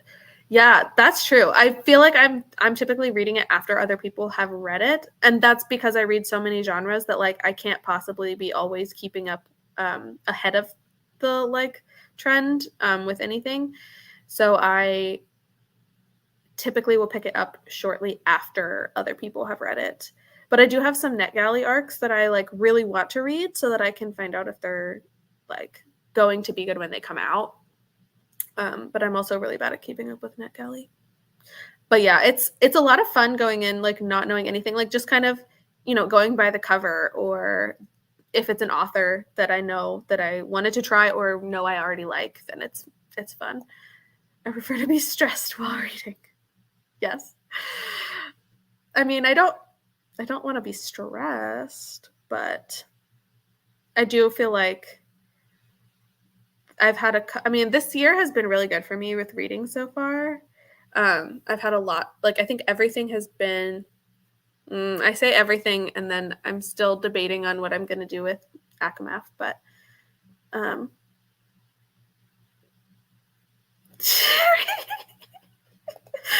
I'll ignore it. But I'm debating. I might be giving Akamath 3 stars, but everything else that I've read this year, I think, has been 4 or 5. So it's been a good start to the year. But also, I think a lot of the books that I read this year, I did know what they were going to be about going into them. So that's also a little bit different. But it's funny because I've heard so many people talk about The Will of the Many, and I realized that I actually have, like, other than knowing that it's a school setting, I know nothing. Like, I don't actually know what's going to happen in this book. I know that it takes place, like, it's a school setting, and I know, like, that there's the hierarchy, like, element. That's it. Like, I don't actually know what I don't know what's going to happen at all. And part of that is because I've been avoiding reading anything about it and getting potentially spoiled, or just like I just want to figure it out myself. So I just don't know. Like, I was getting ready to film like a vlog clip for it, and I was like, honestly, I don't even know what this is about. So we're just gonna be in it for a good time here. Tell us about the strips. Okay. I scanned the strips. I scan the synopsis and look for buzzwords. That's so funny. I scan the strips. My back button is right next to the send button. Oh my gosh, I hate that. It's the worst. I went to Camp Damascus not knowing anything. Thought it'd be a suspense mystery crime. Wasn't in the mood for what it was, so I do highly recommend it, even though I have it. Okay, well, that's good. Yeah, and that's, I mean, it's like based on your reading experience, and if you went into it thinking it was one thing and it was something else, then that obviously would like impact your rating. But if people know what to expect going into it, it could definitely be something other people really like. I love hearing people's buzzwords because half the time they're absolutely anti-buzzwords. I mean, everybody's got their different tastes in reading. I was curious about those strips. Honestly, coming from Sherry, it really could have been anything. It could have been literally anything. Strip scanning party. Oh, you're right. I need to do that. I'm like really, really bad at setting things up. Me and technology do not do well. Bring your own water. Oh my gosh, Elijah. Oh, I'm sad that we did not see Elijah last week. Now that I'm thinking about it, I'm grieving. Strip bacon strips. Sherry would be scanning the bacon strips. Crying. So true. None of us are tools. I know. I will do that. I will set people up. I am like really bad. It took like literally I feel like the stereotypical like older non-technology using people when it comes to like YouTube stuff. Lexi had to give me a tutorial on how to do it in the first place because I didn't understand it. We need more Elijah. I love him. I love him more than I thought I would. So, yes, more please. I don't know why I love him so much. Like, I feel like he didn't really do much or say much. But I don't know, I love him. I think I love he's not I wouldn't say he's an underdog, but I kind of like the underappreciated people a lot more. There are so little tools here. I'll do it during the next sprint. I'll get some set up. Damon and Klaus will be here. Bacon and taters provided at no charge for the strip scanning. Strip scanning party. Perfect. I'll be there. Thank goodness. I miss him. We watched like 3 whole episodes and not out sync. Like, was he in it at all? Maybe the flashback or something. It's his looks and his accent. You're right. That's exactly what it is.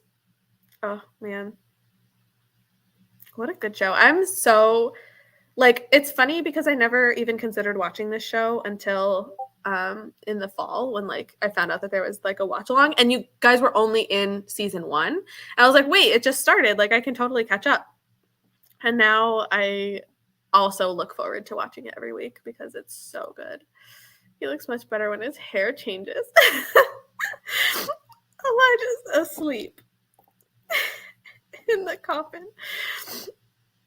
I watched 3 seasons before giving up. Carly, 1, you should either rewatch and catch up with us so you can watch along, or if you remember it enough, then you can just start watching along with us because we just started season 3 this past week.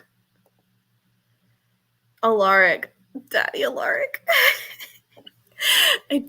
I honestly that last episode that we watched, like season 3, episode 3, was like not that I didn't like Alaric beforehand, but I feel like it was an eye-opening Alaric episode. Like he just suddenly I was like, oh, okay.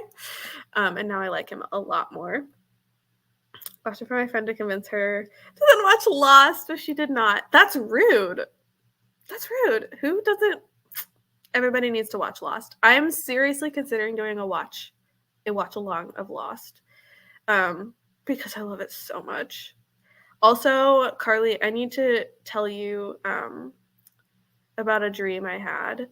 I want to go back into another sprint here, but I had a dream about Lost once, and I think you would appreciate it because it's very funny. I will have to find it in my dream note and screenshot it, and then, well, I have to edit it because I definitely have real people's names in there, but I will have to send it to you. I love Daddy Alaric. We have the best time watching it. We really do. It is so much fun. The unhinged chat, specifically Sherry's unhinged Damon comments, bring me life. But we really have the best time. Cassidy's the best for hosting it. Favorite character is Caroline, naturally. She's amazing. I am sad that I didn't love her at first. Her character was a little bit annoying until she gained her like newfound confidence. And then I was like, yes, girl, get it. And now I love her. And I hate everyone who tries to hurt her. I participated. I love Lost. Yay! Lost was so good. It's so underappreciated. I mean, it's not underappreciated because it's a classic. Everybody knows that it like changed the face of TV, but also, I feel like there's still not enough people who um, watch it and love it. I think I've seen it at least 3 times the whole way through, maybe. We do have so much fun watching it. We day and day. So true.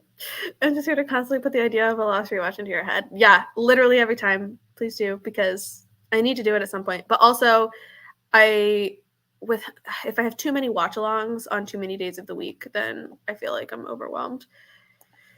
So I had to figure out how to fit it in timing-wise. We could talk Orlando Lost watch-along. Yes. I think we could do that. I think it'd be a lot of fun. I watched it live, but haven't rewatched it. I remember I did not watch it when it was first coming out. My sister did, and it like when she was older than, or she's older than me, but when she was still living at home when I was younger, she was watching it, and occasionally she would put it on when I was in the room, so I would like catch pieces of it, but I didn't like watch it really until later on, and then I would try to catch up and watch it the whole way through. It's so good. Like 5 times. That's dedication, and I love it. Like 6 seasons is not that many compared to a lot of other shows that you could try to work through. But I feel like the last couple seasons get a lot heavier and just like I like it would be so easy for me to binge season 1, maybe season 2 even. Just, go straight through them because I love them so much. But the later seasons, I feel like it takes a little bit longer to get through them. But anyway, it is 6 seasons of long episodes. Yeah, it is. They're very long. Yeah, it's like 20 to 25 episodes per season, I think, which is not uncommon. But they're, yeah, like the 45-minute, because they were the hour time slot on TV. It was torture waiting 8 months for a new season. I know, right? Like, well, this was also, when it would come out 1 episode a week, so you had to, like now you can binge watch it and you finish 1 episode and you move to the next one. But, when shows were premiering, you had a cliffhanger and you had to wait a week to find out what would happen. And in that show, those cliffhangers were intense and sad a lot. Okay, I think I'm going to go into another sprint because I want to get back to reading Will the Many. So I will see you guys in 45 minutes.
Hello,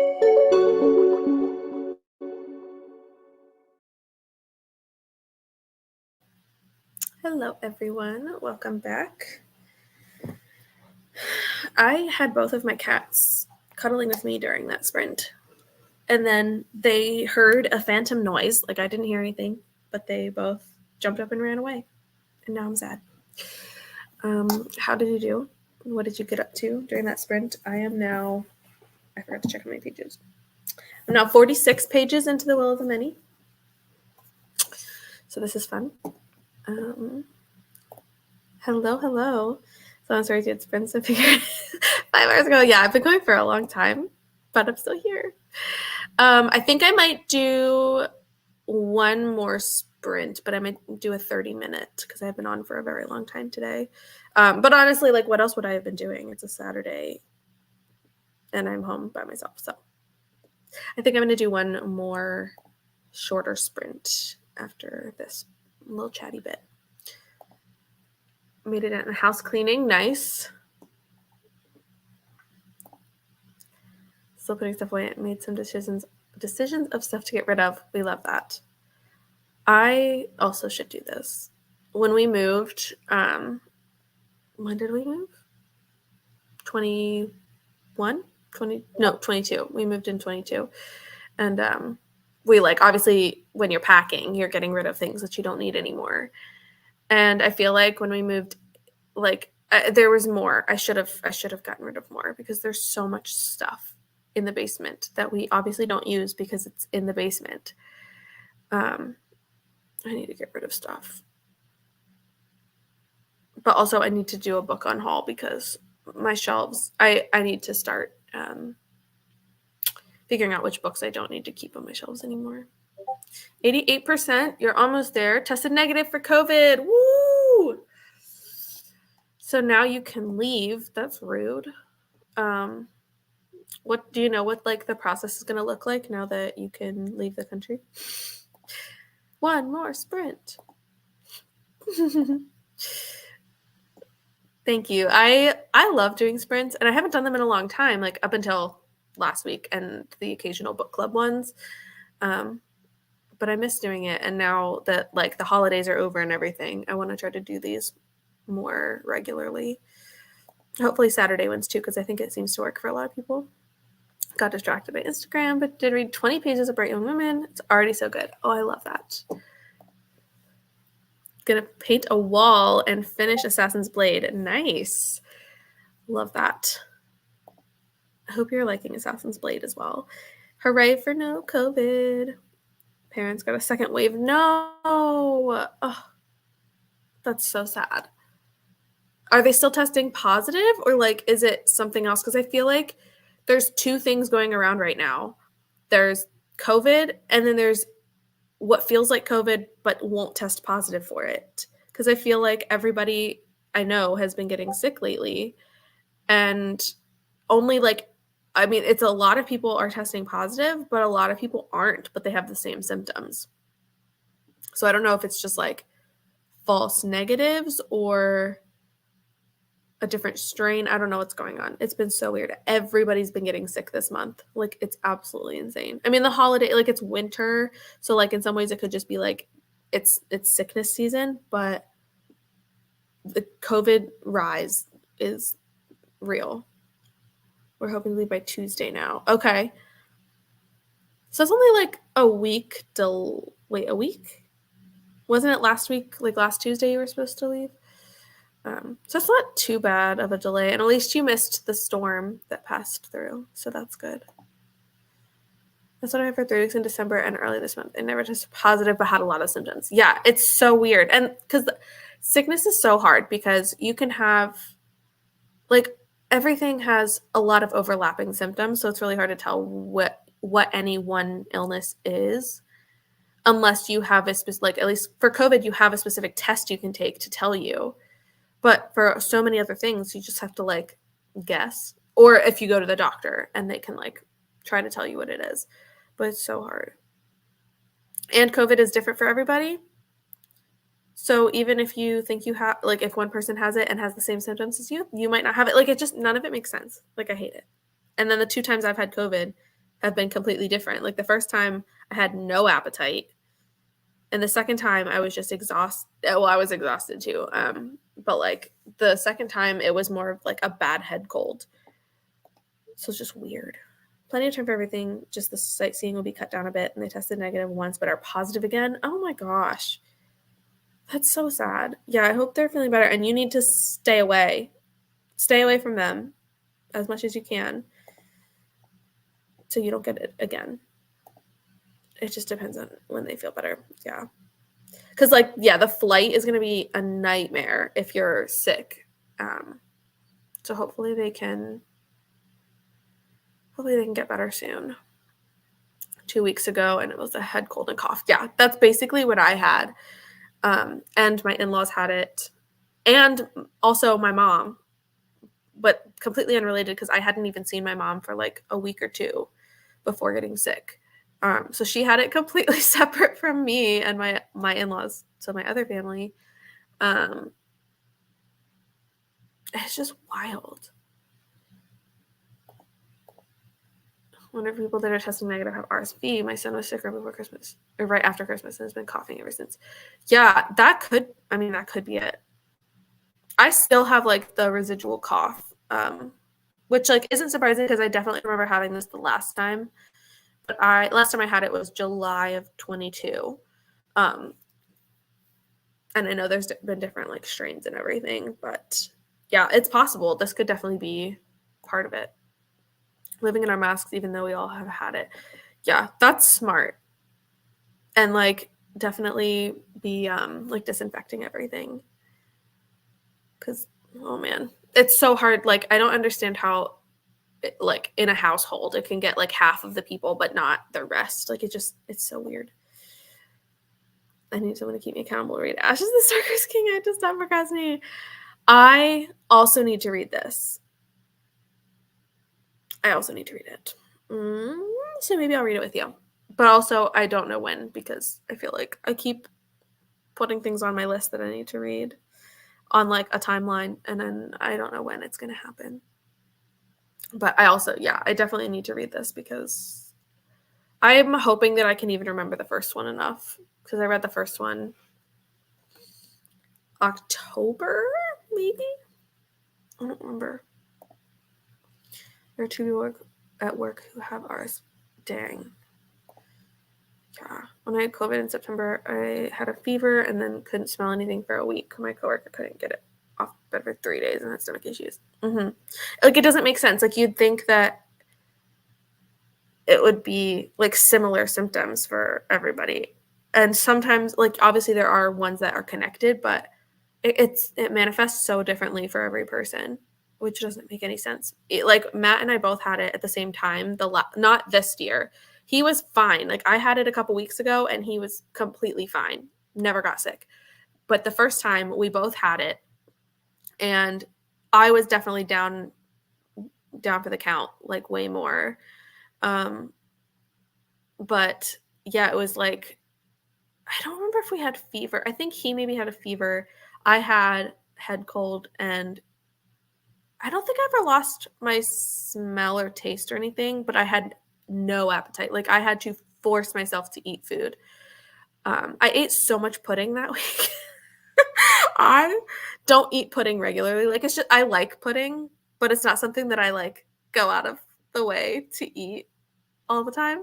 But I remember I would make like a bowl, like from like the little box mix, and I would just make myself a bowl of pudding and eat it out of the bowl while watching TV because that's the only thing I could do because COVID brain, like I couldn't do anything. Um, yeah, but you had the same strain. Yeah, like it's so weird that it manifests differently for everybody. Trying to get rid of things in my room, I'm figuring out what to pack, and I found a letter to the tooth fairy. Oh my gosh, that's amazing. I love cleaning. I don't love cleaning. Let me backtrack. I don't love cleaning. I love whenever you're cleaning and you find things that are like old or from your childhood or whatever. Because that's what I was cleaning in my library last week, I think it was, and I kept finding old pictures. Um, And I found like my family used like the disposable cameras that you take the film out and then go develop it. And I have all of the little like folder packets that the pictures would come back in. And I found them from, it was a packet, actually two of them from fifth grade when my fifth grade class went to the Renaissance Fair. Yeah, I love finding old things. February Buddy Read, I'm down. I just need to figure out when it'll fit in. Um, that's only how I read stuff. Yeah, I love buddy reading. It keeps me accountable, especially like if they're stress free. Like obviously, if you miss a day, like it's not the end of the world. But it does help to know that other people are also like pacing it with you. Um, so I'm totally down. I read the first in July and just bought Ashes and it arrived today. Yay! I need to read that in February, but also trying to read Throne of Glass. Sky about to finally replay Michelle. Oh my gosh, yeah. You've got a lot on your plate. I think I have the hardcover of Ashes pre-ordered. Um, I didn't even buy the hardcover of Serpent yet, which I need to. But I have the hardcover of Ashes pre-ordered. I read Serpent on KU, and that's how I'm going to read Ashes as well, I think. But they're long. They're so long. And I don't know, like long books on Kindle just feel longer to me. So I don't know. No one in my house got sick when I had COVID and I didn't isolate or anything. It doesn't make any sense. I don't get it. I don't get it. I've had COVID twice. And in 20, I was just super tired. I have no taste or smell, but 2021, I was just tired. Yeah. It doesn't make any sense. Sprint hopping, hitting a like button. Thank you. Glad to have you here. Finally got my copy of The Reformatory by Tanner Review and so excited to read it. I love that book. It is so good. It's like dark. It's a tough one, but I love it. Obsessed with pudding as a kid. I don't know, like pudding is just such a weird, I feel like, yeah, you feed it to kids and then like as an adult, like nobody talks about pudding. Nobody eats it. But that was one of the only things I could stomach during COVID. And one, like, or when you get your wisdom teeth out, and you can only have like non-solid foods. But yeah, I was just eating it straight out of the bowl because it was like that's all I could do. I knew I had to eat, but I couldn't eat like a lot of like rich or like flavorful things. Like I needed something. So I just like vanilla pudding. I think I maybe had like butterscotch or banana, maybe the banana cream pudding or something. But yeah, that was like mainly what I ate. Plan to read that in February. Yes, it's so good. I hope you guys love it. 20% in, I'm so invested. It's so good. Yeah. That was my first Tenerife Do book. And it definitely I have her short story collection, The Wishing Pool. I don't know if I made that up. Something along those lines. And I have not read it yet. But The Reformatory was so good. Let me know when you want to start Ashes. I will do that. Yeah, I'm not quite sure. I need to plan. I did kind of plan out my February a little bit, and I have some I might have some flexibility, so I need to figure that out. Also, I could. It's so long. I would love to read this for 72 hours, but it's so long that I know it would just take up so much time. So the letter in Lexi's Discord. Oh my gosh, I have to go read it then. Yay! Chocolate vanilla pudding. I'm sorry. You guys are gonna all hate me now, but I don't like chocolate pudding. I don't like chocolate milk. I don't like chocolate ice cream. I don't like hot chocolate. I don't like chocolate flavored things. But a chocolate bar, like Hershey's chocolate bar or something, yes, I will. I love it. Yeah, it's mostly just like liquid or like chocolate flavored things. I've just never chocolate cake even. I like brownies though, and that's the weird, confusing thing because I love brownies, but chocolate cake, it's different. It tastes. I don't like it. So, oops. Was the chocolate lady? Yes, and I think my family was more chocolate, but I loved vanilla flavored everything. I was so boring. Honestly, when I was little, I only ate vanilla ice cream. I would not eat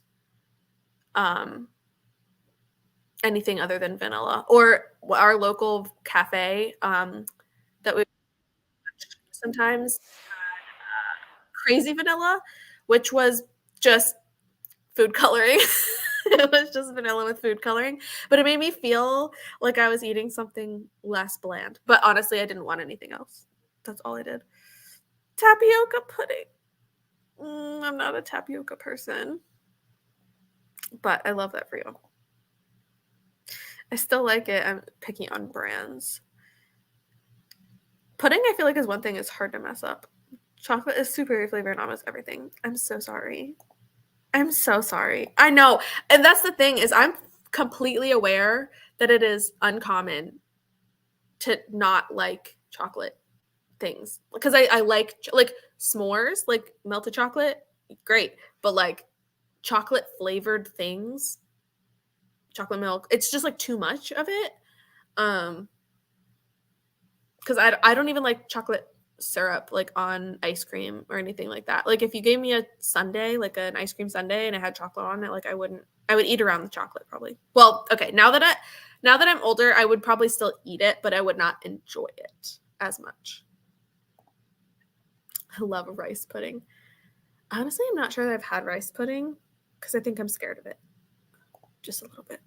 I really remember getting mint chocolate chip ice cream with rainbow sprinkles and gummy bears as a kid. What kind of monster is that combo? Honestly, no, that's not. I mean, I feel like ice cream is the one thing that you get away with adding the most ridiculous. Like, those are all ice cream toppings. Like, if I went to a place that had like an ice cream bar, like, those are normal toppings. So I don't think that there is much judgment in like what combination you do. As long it's ice cream toppings. I don't think that's too weird. But also, I did not like mint chocolate chip ice cream when I was little, but now I love it. It is so good. However, I call it mint chocolate chip, and Matt calls it chocolate chip mint. And we not argue, but like we make fun of each other for it because neither of us thinks that we're wrong. But he will not call it mint chocolate. It's chocolate chip mint, and it just feels backwards to me. I can't bring myself to call it that order. Rice pudding with some cinnamon on top. Ooh, maybe I'll try that. Gummy bears and mint. I mean, yeah, maybe it's a. I don't know. I don't know. Maybe it's weird, but I am not the person to judge because I mixed a lot of things when I was little, except for chocolate sauce. Um, he is highly wrong. Oh, but Holly says chocolate chip mint. It's my chocolate chip. Thank you guys. Thank you guys. It's just Holly and Matt would get along, I guess. But yeah, so the gummy bears and mint thing, I was definitely the kid. Like, if I went to a buffet, my family would make fun of me all the time. If I went to a buffet, like you can bet I was gonna get every item I wanted to eat all at once on one plate. Like, yes, you can go up more than once, but not me. I would get everything on one plate. I don't care if it's mixing together. I don't care if the flavors combine. I put everything on top of each other. So like weird mixtures like gummy bears and mint doesn't affect me because I would have done that. Like if I want the topping on it by itself, I will throw it on the ice cream. No regrets. That's just how I lived my life. Which is funny because I don't say I was a picky eater, but I was not like an adventurous eater. It would be, but I went by things individually. If I like it individually, then of course it's going to be fine if I throw it in this bowl with everything else. I can understand where that is a little bit of a messed up perspective, but it's fine. There is more mint to chocolate chip ratio. This is true. This is true. It's not like if it was a chocolate ice cream with like mint chips, then it would be chocolate mint chip.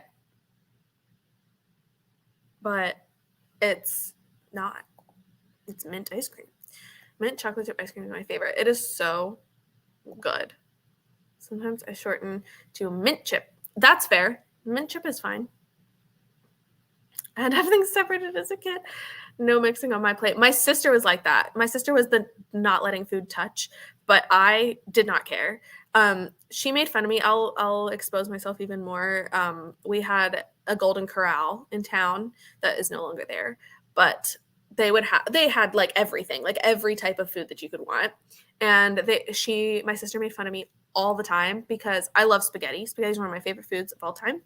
And they had spaghetti as one of their buffet options. And so I would start with spaghetti and I would put like noodles and pasta sauce. And then I'd pile everything else on top. So literally the pasta sauce was mixing in with every single other food, mashed potatoes, mac and cheese, teriyaki chicken, whatever it was, everything mixed. And she hated it. She hated looking at my plate, and I did not care. I like mint chocolate chip cookie more, mint chocolate cookie more because chocolate chips get stuck in your teeth. Oh, that's true. It's like the way that the cold makes the chocolate more hard. I like that too. If I feel like it's harder to find, it is harder to find. Like I'm not sure I've ever seen it, but I can understand where that would be really good.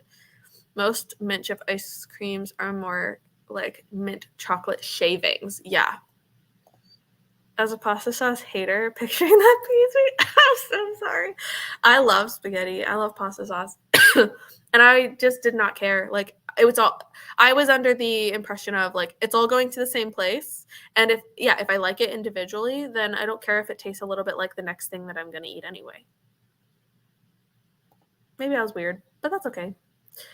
It's harder to find. So rude. Mint chocolate cookie, like Oreo cookies, because that is superior. Ooh, I do love mint Oreos. That would be really good. Then you get a yummy treat later. Yes. Like Oreos, it's so good. Oh my gosh, now I want it. Like a mint cookies and cream. Okay, this brings me to so I had said earlier that the delivery guy walked by, and it's because he was delivering me some book mail. And I have the physical copy of this now. I mean, I already finished reading it, but and now the physical copy, and now that we're talking about ice cream, this whole conversation, I couldn't stop thinking about ice cream. And specifically cookies and cream ice cream because of this. Like I love it. It's never oh wait, ice cream. It's so good. If I had the time in my schedule to have read it all in one sitting, I would have. But I couldn't. But like I could have if I had the time. It was so good. I swear reading this book, I should have been more like obviously like yeah, I'm like oh yeah, I can acknowledge that it's disturbing material sometimes, but like the way that I was not upset by how disgusting some of that stuff was, I loved it.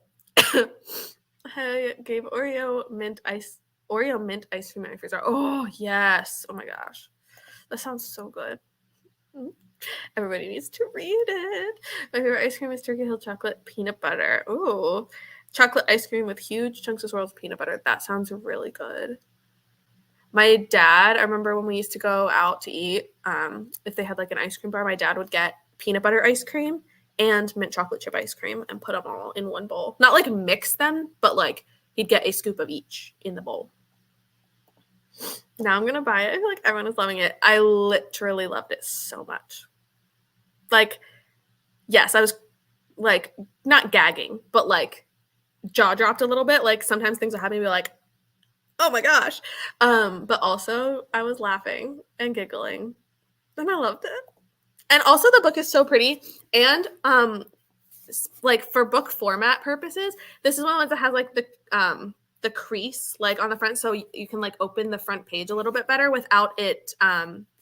It helps keep the spine safer, and I am very appreciative of that because I hate whenever opening a book ruins the spine. But I think I might reread it when Leather and Lark comes out. I think I might reread this one and annotate it because their banter is top tier. I can handle a lot, but that part disturbed me the most. I feel like it would be easy for that to disturb because it's the more common thing that people would encounter. Like, I don't plan on murdering people. So like a lot of the blood and gore, like that didn't bother me at all because it's things that I don't ever plan to encounter in my life. And even the meal that they eat, at that guy's house, like I don't even know what that meal was. So like I would never be eating it, but it's the ice cream. I'm like, I do eat ice cream, so that is a little bit more relevant. This is the first detail I'm hearing of this book. I know nothing about it. It's serial killer romance. It's not, yeah, it wasn't gagging. It was just like, the like shock value of some of the scenes. I think the ice cream part won't bother that many people, honestly. Yeah, I think it's just going to be the kind of thing that people, every once in a while, when you eat that ice cream, you're going to be like, oh, yeah, that happened. But yes, Carly, it's a dark romantic comedy about serial killers. And it's iconic. Like, they're so funny. Also, I'm still recovering from the audiobook because I don't read dark romance that often.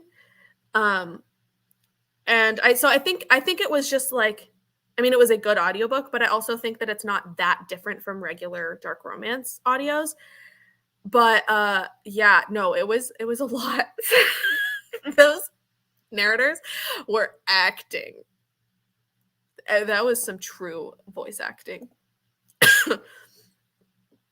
Liver ice cream shop down the road. It has peanut butter milkshakes that are to die for. I can't wait till they open. They also have deep fried pizza rolls. Oh, that sounds so good. Pepperoni and mozzarella wrapped in something like a wonton wrapper. I need it. Criminal Minds is praying for the murder and accidental cannibalism. No, but actually, like, so true. Like, I feel like nothing can faze me because of Criminal Minds. Nothing can faze me. And I know there's some cannibal episodes of the show. We haven't gotten to them in our rewatch because I am forcing Matt to watch it now. And we have two episodes left in season 2. Like, we're almost to season 3. We haven't gotten to those episodes yet, but I do like a serial killer. I mean, you're not supposed to like serial killers? No, but I love them. They're serial killers who kill serial killers. They're like the best type of serial killers. Oh man, that food does sound really good. My favorite episode of Criminal Minds is the one where the lady had rabies. I don't think I can pick a favorite episode. Oh, because there's so many good ones. And because we're so early in our watch through that I know I'm going to come across new ones. Like, every time we finish an episode, I look forward at the ones that are coming up to be like, oh, what's coming next, so that I can remember them. And I know there's some really good ones in like seasons 3, 4, and 5, I think. The episode with the missing child and the guy makes the chili. Yes, the chili episode. I've been waiting for that, but I know it doesn't come until later. That's my hall pass. Yes. I love him. My family loves him. Actually, fun fact, I'll expose my parents. My parents watch Criminal Minds more than I do, to the point where my dad can identify which episode it is within seconds of the show starting. And my mom gets so annoyed. Like, she also loves the show, but she can't identify it that fast. The show will start, and within seconds, my dad's like, oh, this is the one where the unsub does the. She's like, how'd you know that? I cannot even do that. I know the episodes after a couple minutes, but it does take me a while. I love Matthew Gubler, and I have his children's books. They're so cute. I got the new one for Christmas. I need to get into Dexter. I've heard good things about the show, and I do want to try it. Serial killer only kills serial killers, and he's funny. Yeah, that's basically Butcher and Blackbird, but make it a romance. Please read it. Please, it's it's smutty though. It's filthy, but I was kind of living for it. My favorite episodes are the ones directed by, yes, Matthew Gubler does such good directing. He's just amazing. Serial killers killing serial killers is superheroes. Yeah, no, you're right. It's a vigilante thing. I love it. It's one of my favorite things. I have the little green hand, I think it's called. Yes, that's the new one. The boy with the little green hand or something like that. I haven't read it. I do have, the first one was Rumple Buttercup, and I love that book. It's so cute, and he does all of his own illustrations, and it's So funny. I will go into a sprint here very, very shortly. But just real quick on his illustrations, they crack me up because he does his own for his books. And so I've seen his illustration style, like his drawing style. And there's an episode um in I think it's season 2 when he like meets the kid that uh um what is it? He meets a kid in the subway stairwell who like he walks away thinking like, oh, I think I was just talking to a murderer. And he goes back and he does his own sketch of what he thinks the kid looked like. And I laughed so hard because looking at the sketch that he made of this kid's face, I was like, no, but you can tell that Matthew Gray Gubler actually illustrated that photo himself. Like he definitely did that sketch because it matches the quality of his books. It is so funny. I forget what episode it is, but it's season 2. Dexter started as a book series. They're good too. Ooh, maybe I should try that. Yes, that's what it is. It's so freaking good. I'm on the 4th. It's different but good, and the audio is great. Yeah, maybe I'll have to give this a shot in all my free time. Nobody's here to judge you for not sprinting soon enough. I just like I want to sprint. Also because Lexi has not lectured me, but she has made fun of me because I tend to be the one that takes forever going through comments and delaying the next sprint. But also sometimes it's just fun to chat. Like I'm not going to cut off conversation when it's happening because we're having a good time. And honestly, talking about criminal minds, I could go on for hours. But it is sad because Matt is not enjoying himself that much. Like he's watching it because I love it. But he likes it. Like he has an okay time with it, but he is not one who's going to be like, "Oh, can we watch an episode?" No, I have to be the one that's like, "Can we watch the next one, please?" And he's also the type of person that doesn't care about cliffhangers. Like he could watch the first half of a 2-part episode and simply stop and not care. And I don't understand it. It makes it so hard to watch this. Like I want to keep going. Like I know the 2-part episodes and the things that are like really important to keep going. And he is like, I could stop there. We're fine. I don't need to know what happens. And honestly, it's rude. Gosh. See, this cough is literally destroying me. I brought the trash cans up from the road yesterday. I think it was yesterday. And I'm not kidding. It sent me into a coughing fit. Because I have a long driveway and it was just exhausting. Just the walk up the driveway caused me to cough because I get out of breath from like stupid COVID. But anyway, I think we shall go into another sprint. Let's see. Yeah, I think I'm going to do a shorter one this time. So I'm just going to do 30 minutes. I need to change the timer. Just so I can get everything cleaned up and stuff because I think we are going out for dinner tonight when he gets home. Concerned for you, chocolate chip mint man. No, seriously, he's got interesting takes on things. He also like is unemotionally like he just is not affected by anything emotionally. Like he's when it comes to like books or movies or shows, he just doesn't care about anything, the characters or whatever. Like I could be here sobbing over someone dying in a movie and he's sitting there emotionless. But it like sometimes but then random things will be like, "Oh, that was really sad." Like, man, that I'm like, "You didn't care that the person just like tragically died and the next scene is someone who like I don't know. It's just he's inconsistent with his emotional responses to things. But books especially, he simply doesn't care. Like he likes reading, but he's not emotionally affected like I am. Anyway, let's go ahead. I fixed the time and then I forgot to put it up. So let's do a 30-minute sprint for the last one, and then I'll see you guys in a bit.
Hello, everybody.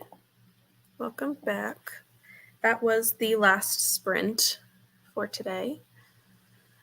How did everybody do? I got to page, I always check and then immediately forget. I'm 58 pages into The Will of the Many now. It's like kind of a slow build up right now, but it seems really interesting. I feel like it's going to take a lot of brain power to understand this fantasy world, but I am excited to be getting into it. That's like literally all I did. I got distracted. I did watch an Instagram live. My local bookstore was doing an Instagram live with a couple of romance authors that I forgot was happening today. So I caught the tail end of it. And honestly, I'm not sure what they were talking about. By the time I tuned in, they were talking about like their favorite takeout orders and talking about donuts. And it was just kind of chaotic. But I loved getting to tune into that for the end of the video at least. I have 17 minutes left. It's a good book, but not 5 stars. Thing 4. Okay, that's fair. 4 stars is still great. Honestly, like I always think that I am going to become more like consistent with my rating system. But honestly, I'm a vibes only. Like if it feels like it's 5 stars, like it deserves like the top tier, you know, like I it's the highest I could rate something. But I don't have really any I don't have qualifications. I know some people have like a very specific setup of like how they rate things. I don't. It's vibes, but I feel like 3 to 5 are all good for me. Obviously, like yeah, three stars still feel good. But like you still have 17 minutes left. If you were Michelle, you could change your mind and give it 5 stars at the last minute. Cleaning is complete-ish. Yay! Good enough. We love good enough. 59% in Fourth Wing. I love Fourth Wing. I love Fourth Wing so much. Just watching Criminal Minds. I should get back to putting stuff away. Nope. Keep watching Criminal Minds. It's worth it. I want to watch more of that show tonight. But I have to convince Matt to watch it with me. I asked him once, I was like, what would you do if, because like we moved kind of slowly through it. I was like, what would you do if I started back over? I just kept rewatching the first 2 seasons while we move through, like, because we're about to get into season 3. So like, what would you do if I just started over on my own and rewatched the first 2 seasons again? He's like, I would judge you. You shouldn't do that. But he has his own show, so he does that for, so can't judge me too much. 96%. You're so close. You're so close, which means you probably already got to the parts that like I didn't love. I need your thoughts, Carly. I need to hear what you've thought about part 3. Because that's wild. 17 minutes left. Whoa. Carly has 15 and Melissa has 17. Yvette has 17. Wow, we're like really good. Y'all are all in line with each other.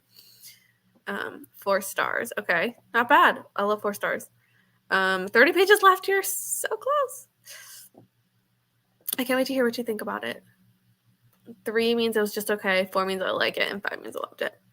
That's very, yeah. I like that rating. It's like a pretty standard one. Like obviously, like 1 stars for me are typically like I'm offended. I don't ever want to pick this up again. I don't even want to think about it being written.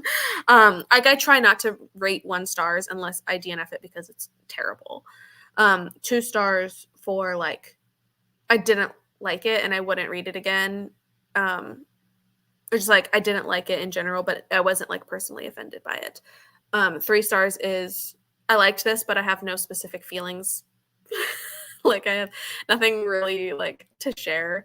And then 4 stars is kind of I feel like 4 stars is where it gets really messy for me because it's like books I liked and I think about more. Because like 3 stars seem kind of like forgettable a little bit, but 4 stars are like ones I really like.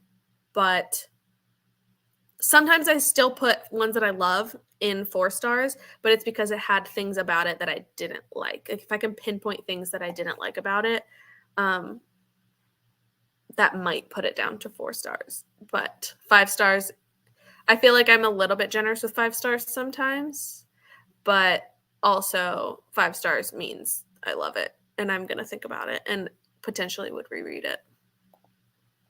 I rarely give anything less than 3 stars because I'll usually DNF it if it ends up being a 2 or 1. Yeah. I think this is becoming more common for me too. But occasionally, like it's usually like a 2 star if it's if I'm past the 50% mark, and depending on the length. If it's like a shorter book, like if it's really long and I don't like it at even at the like 70% mark, like I'll just give up. But if it's relatively short and I get to like 60 or 70% and I'm just like not feeling it, I'll still finish it probably, but it would be probably 2 stars.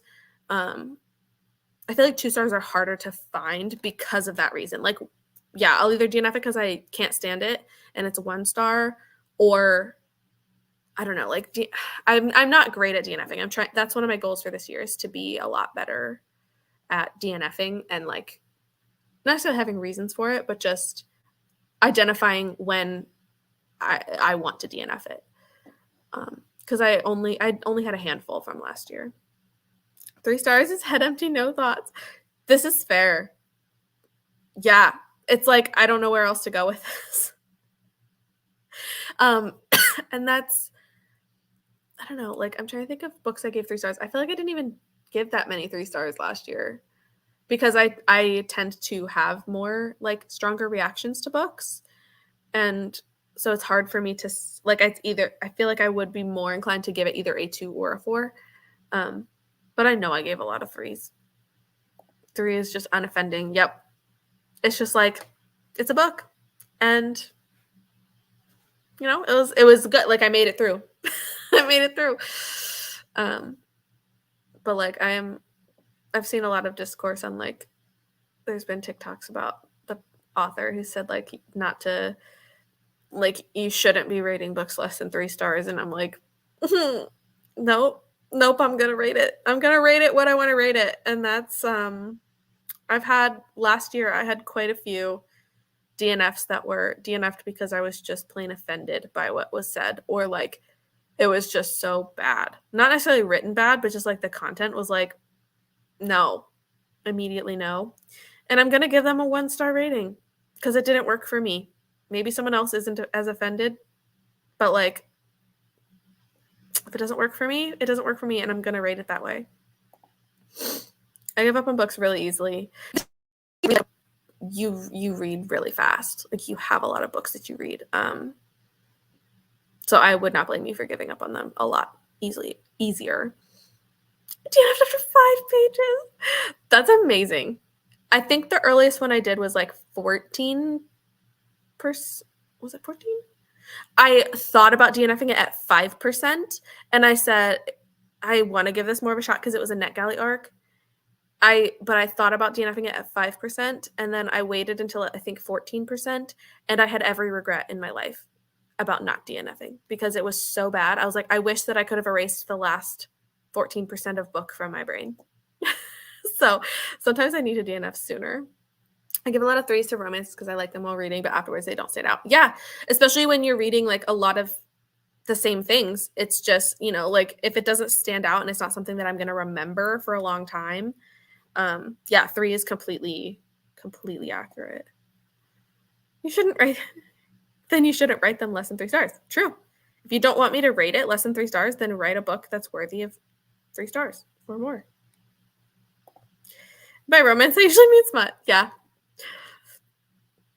Yeah, honestly, like romances, there's plenty of different types of romances, but sometimes I do find some that I'm like, oh, this just feels like something else I've already read. So it's not anything like special that I'm gonna remember forever. I'm very bad at DNFing. Same. I literally in my reading journal, my bullet journal, I created the DNF graveyard because I liked that design, and I'm hoping that the design of the graveyard helps me to remember to DNF more often so that I can add tombstones to my graveyard. shouldn't rate them less than 3 stars. No, it's true. Like, I understand that writing is difficult and authors are impressive. Like, it's not an easy thing to write and publish a book. But like, that's I'm paying the money, like especially if it's like a book you bought. Like, I'm paying the money to buy the book. I should not have to then rate it highly just because it exists. Like, that's what's the point of reviewing and rating if everything has to be, because that means that 3 stars becomes the new 1 star. Like, that doesn't, it just kind of negates the purpose. If every book that's ever published has to be given 3 stars to be fair, then like 3 stars becomes the new 1 star.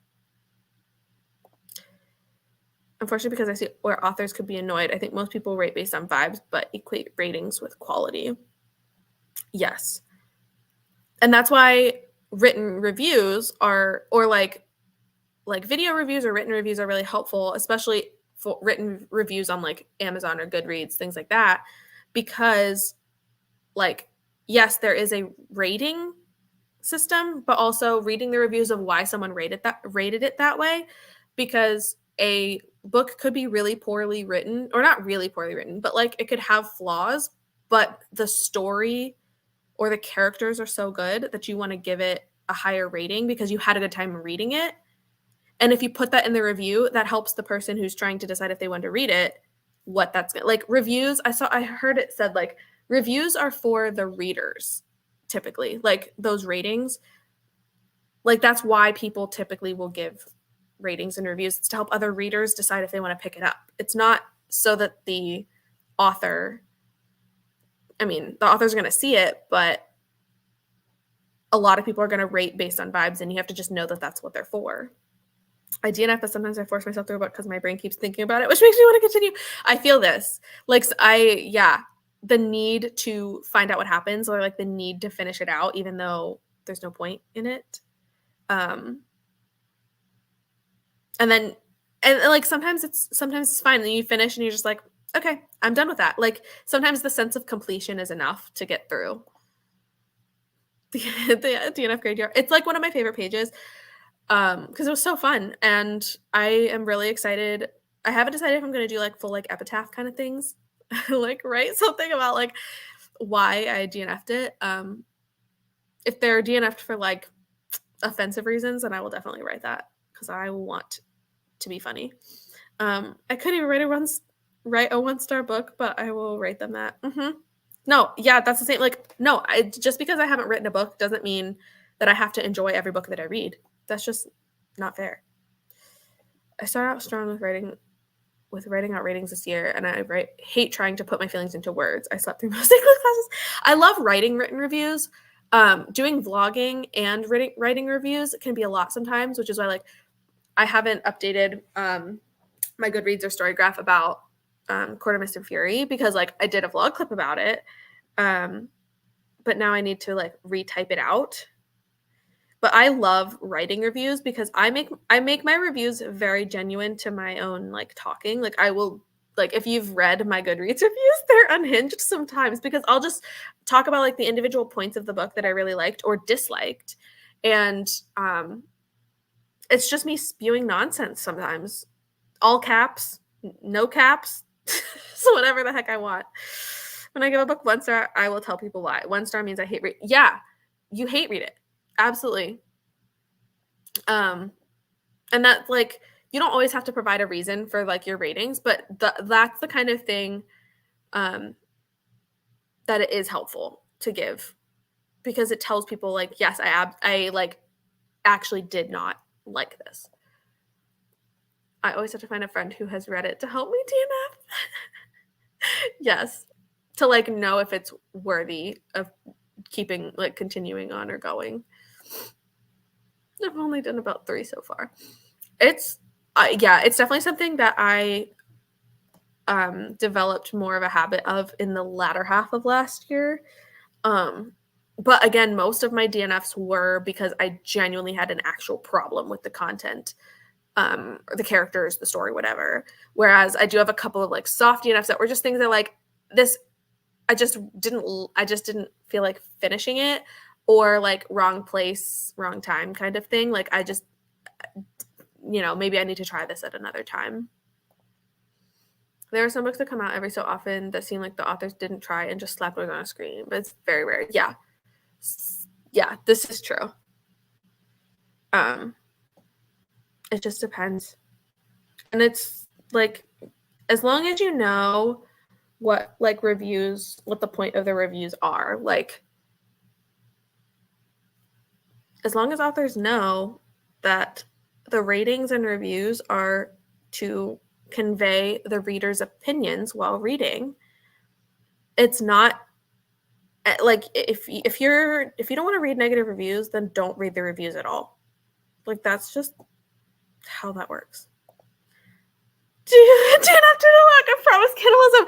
No, but actually, like, that book, I'm still disappointed. I was so excited, and I'm glad that you encountered it too, and had the same problem as me. And you even went further than I did, because I was so excited for the cannibalism that was promised in that book, which is Where the Dead Wait, by Ali Wilkes, I think it was. I was so excited, and then 25% in, I'm like, where's the cannibalism? It was just too much historical fiction, which I did warn you about it. So, like, you knew that it might take a while to get to the cannibalism, but you were like, what, 40-50% in, and there still wasn't anything? Like, that's just sad. When that was the most exciting part of the book, the fact that it didn't show up was disappointing. But you know what does have cannibalism? And it's great. Carly, if you can get past the, like, dark romance element of it, I think you could really like Butcher and Blackbird. It's fun. It's a fun one. Never enough historical fiction. I can do, like, it depends. I mean, I had like 2 more, like, historical fantasy type things on my top 10 last year. But, like, historical fiction straight up is not really what I typically choose. But I don't mind historical elements to things. The Where the Dead Wait was just like 1800s sailing, and they promised that it would be about cannibalism, and then there was none for 40% of the book. Yeah. One of the Swiftwell books says there's cannibalism, but there wasn't any. It's like, and that's another thing about ratings and reviewing things, is like, I'm also going to rate this based on my expectations. We were talking about, like, expectations of books earlier. Like, if you know what the book is supposed to be about, and then it's not about that, or it, like, obviously you don't read a description about, like, the spoilers. Like, you don't want to be spoiled about it. But if it doesn't turn out to be anything like what you expect because of the discussion, or, like, the description of it, like, then I'm going to rate it lower, because you need a more accurate description. And I feel like that's the case with some of these, where, like, if there's supposed to be cannibalism, it's in the description or something, like, that there's supposed to be cannibalism and there isn't, which, not specifically cannibalism. I feel like I've been saying that a lot, but, like, just in general, like, certain elements of books, if it says that it's going to be there, it needs to be there, or else I'm not going to rate it as highly as it could be if you would deliver on what you had promised. I love my unhinged friends. Yes. I need to make a list of books of cannibalism. I guess I'm going to do a cannibalism video. Which books do and don't have them? This says it will, but won't.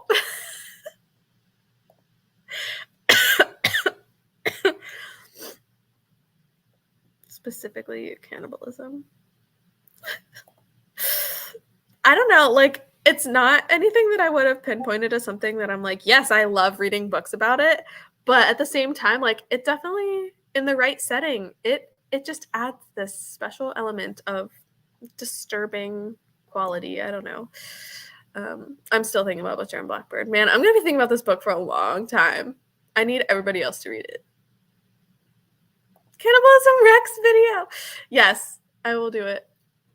I think I need to, it's truly number one. I do think I need to find some more books about cannibalism. I think there is one, oh shoot, what book is it? This Wretched Valley, I think, for Sav's book club in February, I think. mentioned there could be cannibalism. And now I am going to read it and find out for sure. So I'll let you know. Was it that said they wanted more cozy cannibalism? Was it Cass? Probably. Honestly, it might have been.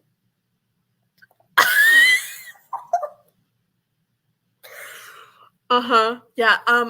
Fun fact. This will be a spoiler for whenever I have my vlog about Butcher and Blackbird. But when I was talking about it, I said, which like I say this phrase a lot when I really, really love a book and I read it really quickly or couldn't put it down. But I said something about like, oh, I ate that shit up. And then I said cannibalism.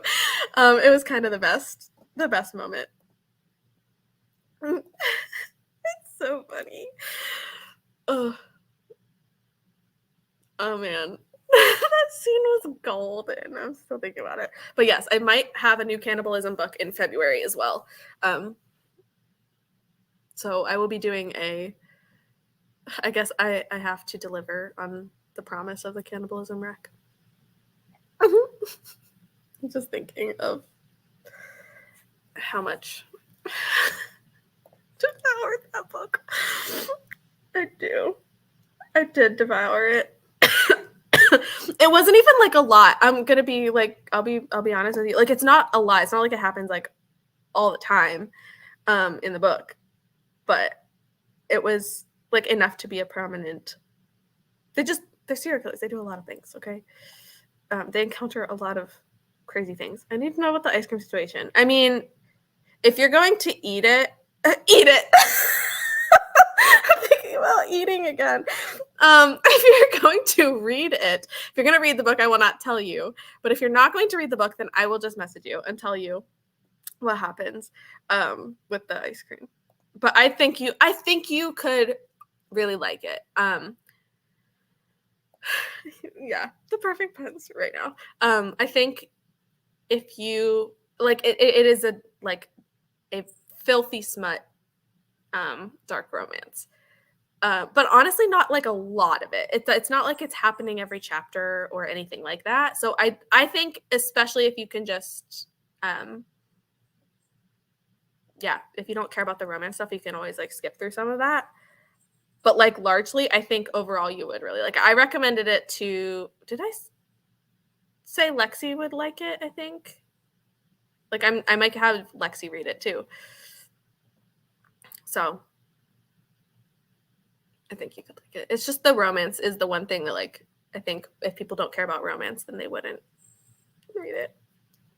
I'm waiting. I'm excited for this.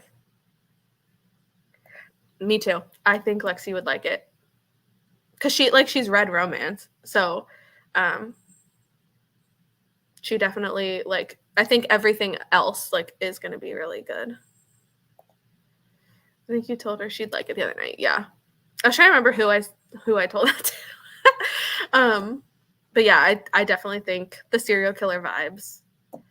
Cause like in a lot of aspects it's giving horror, like because of some of that. The more like the content warnings, like a straight up whole page and a half of content warnings. If Lexi likes it, I might like it. We'll make Lexi try it out. Make Lexi taste test. Butcher and Blackbird. If you can stomach the smut, you are rewarded with cannibalism. It's true. Actually, you get to the cannibalism first. So technically, if you wanted to read it up to the point of the ice cream, you won't even have to.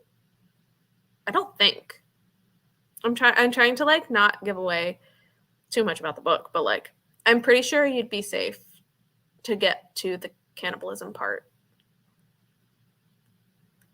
without having to wade through too much smut. If Lexi doesn't like a book, I instantly don't want to read it. That's fair. That is fair. Lexi, I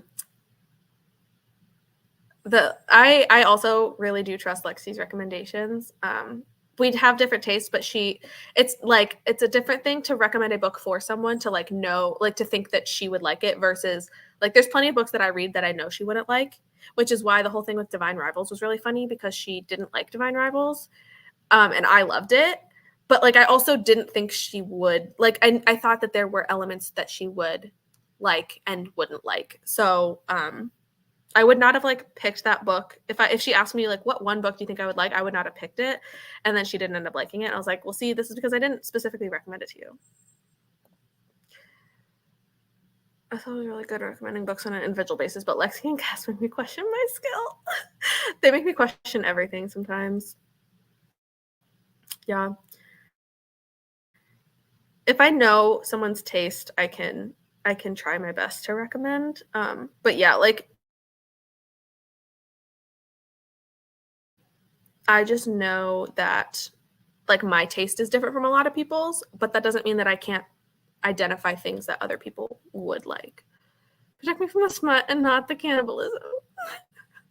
Yeah, I can message you, but like if you want to end up reading it, I actually really I really want Carly to read it with the audio, and I need you to hear the smut on audio. I think that'd be really funny. Yes, Sherry is a Lexi stan. Hello, just joined. Are you still going? Yeah, I'm gonna be wrapping up in a couple minutes. Unfortunately, we did our last sprint and we're just chatting for a little bit, but I'm glad to have you here. Yeah, you'll have to let me know if you, Carly, if you want to read it. Put a hold on it. Yay! I can't wait. I should specify that I don't want to read thriller horror books if she doesn't like them. I think our fantasy taste is kind of different. Yeah, definitely depends on the genre. There you are, Lexi Stan. I'm a Lexi Stan too. She has really good recommendations. I give spot on recs to people at the library most of the time, but I don't know why I can't with Cass and Lexi. It's because half the time, for me, like half the time, I feel like I don't know what I'm talking about. I try my best, but it's fine. On that note, Carly, put a hold on Butcher and Blackbird. Let me know if you need the audio. I can't wait for this experience for you eventually one day. I am going to hop off now because I need to get ready for dinner tonight. But thanks everybody for joining me for sprints today. I've been going for a very long time. And I know some of you have been here the whole time. So thanks for joining me. And I will possibly be back next week for Saturday sprints. I will have to check my schedule, but I think I might be able to do Saturday sprints again next week. So I eat some taters and bacon for you. I will. I absolutely will. But anyway, thanks everyone for being here, and I'll see you next time. Bye.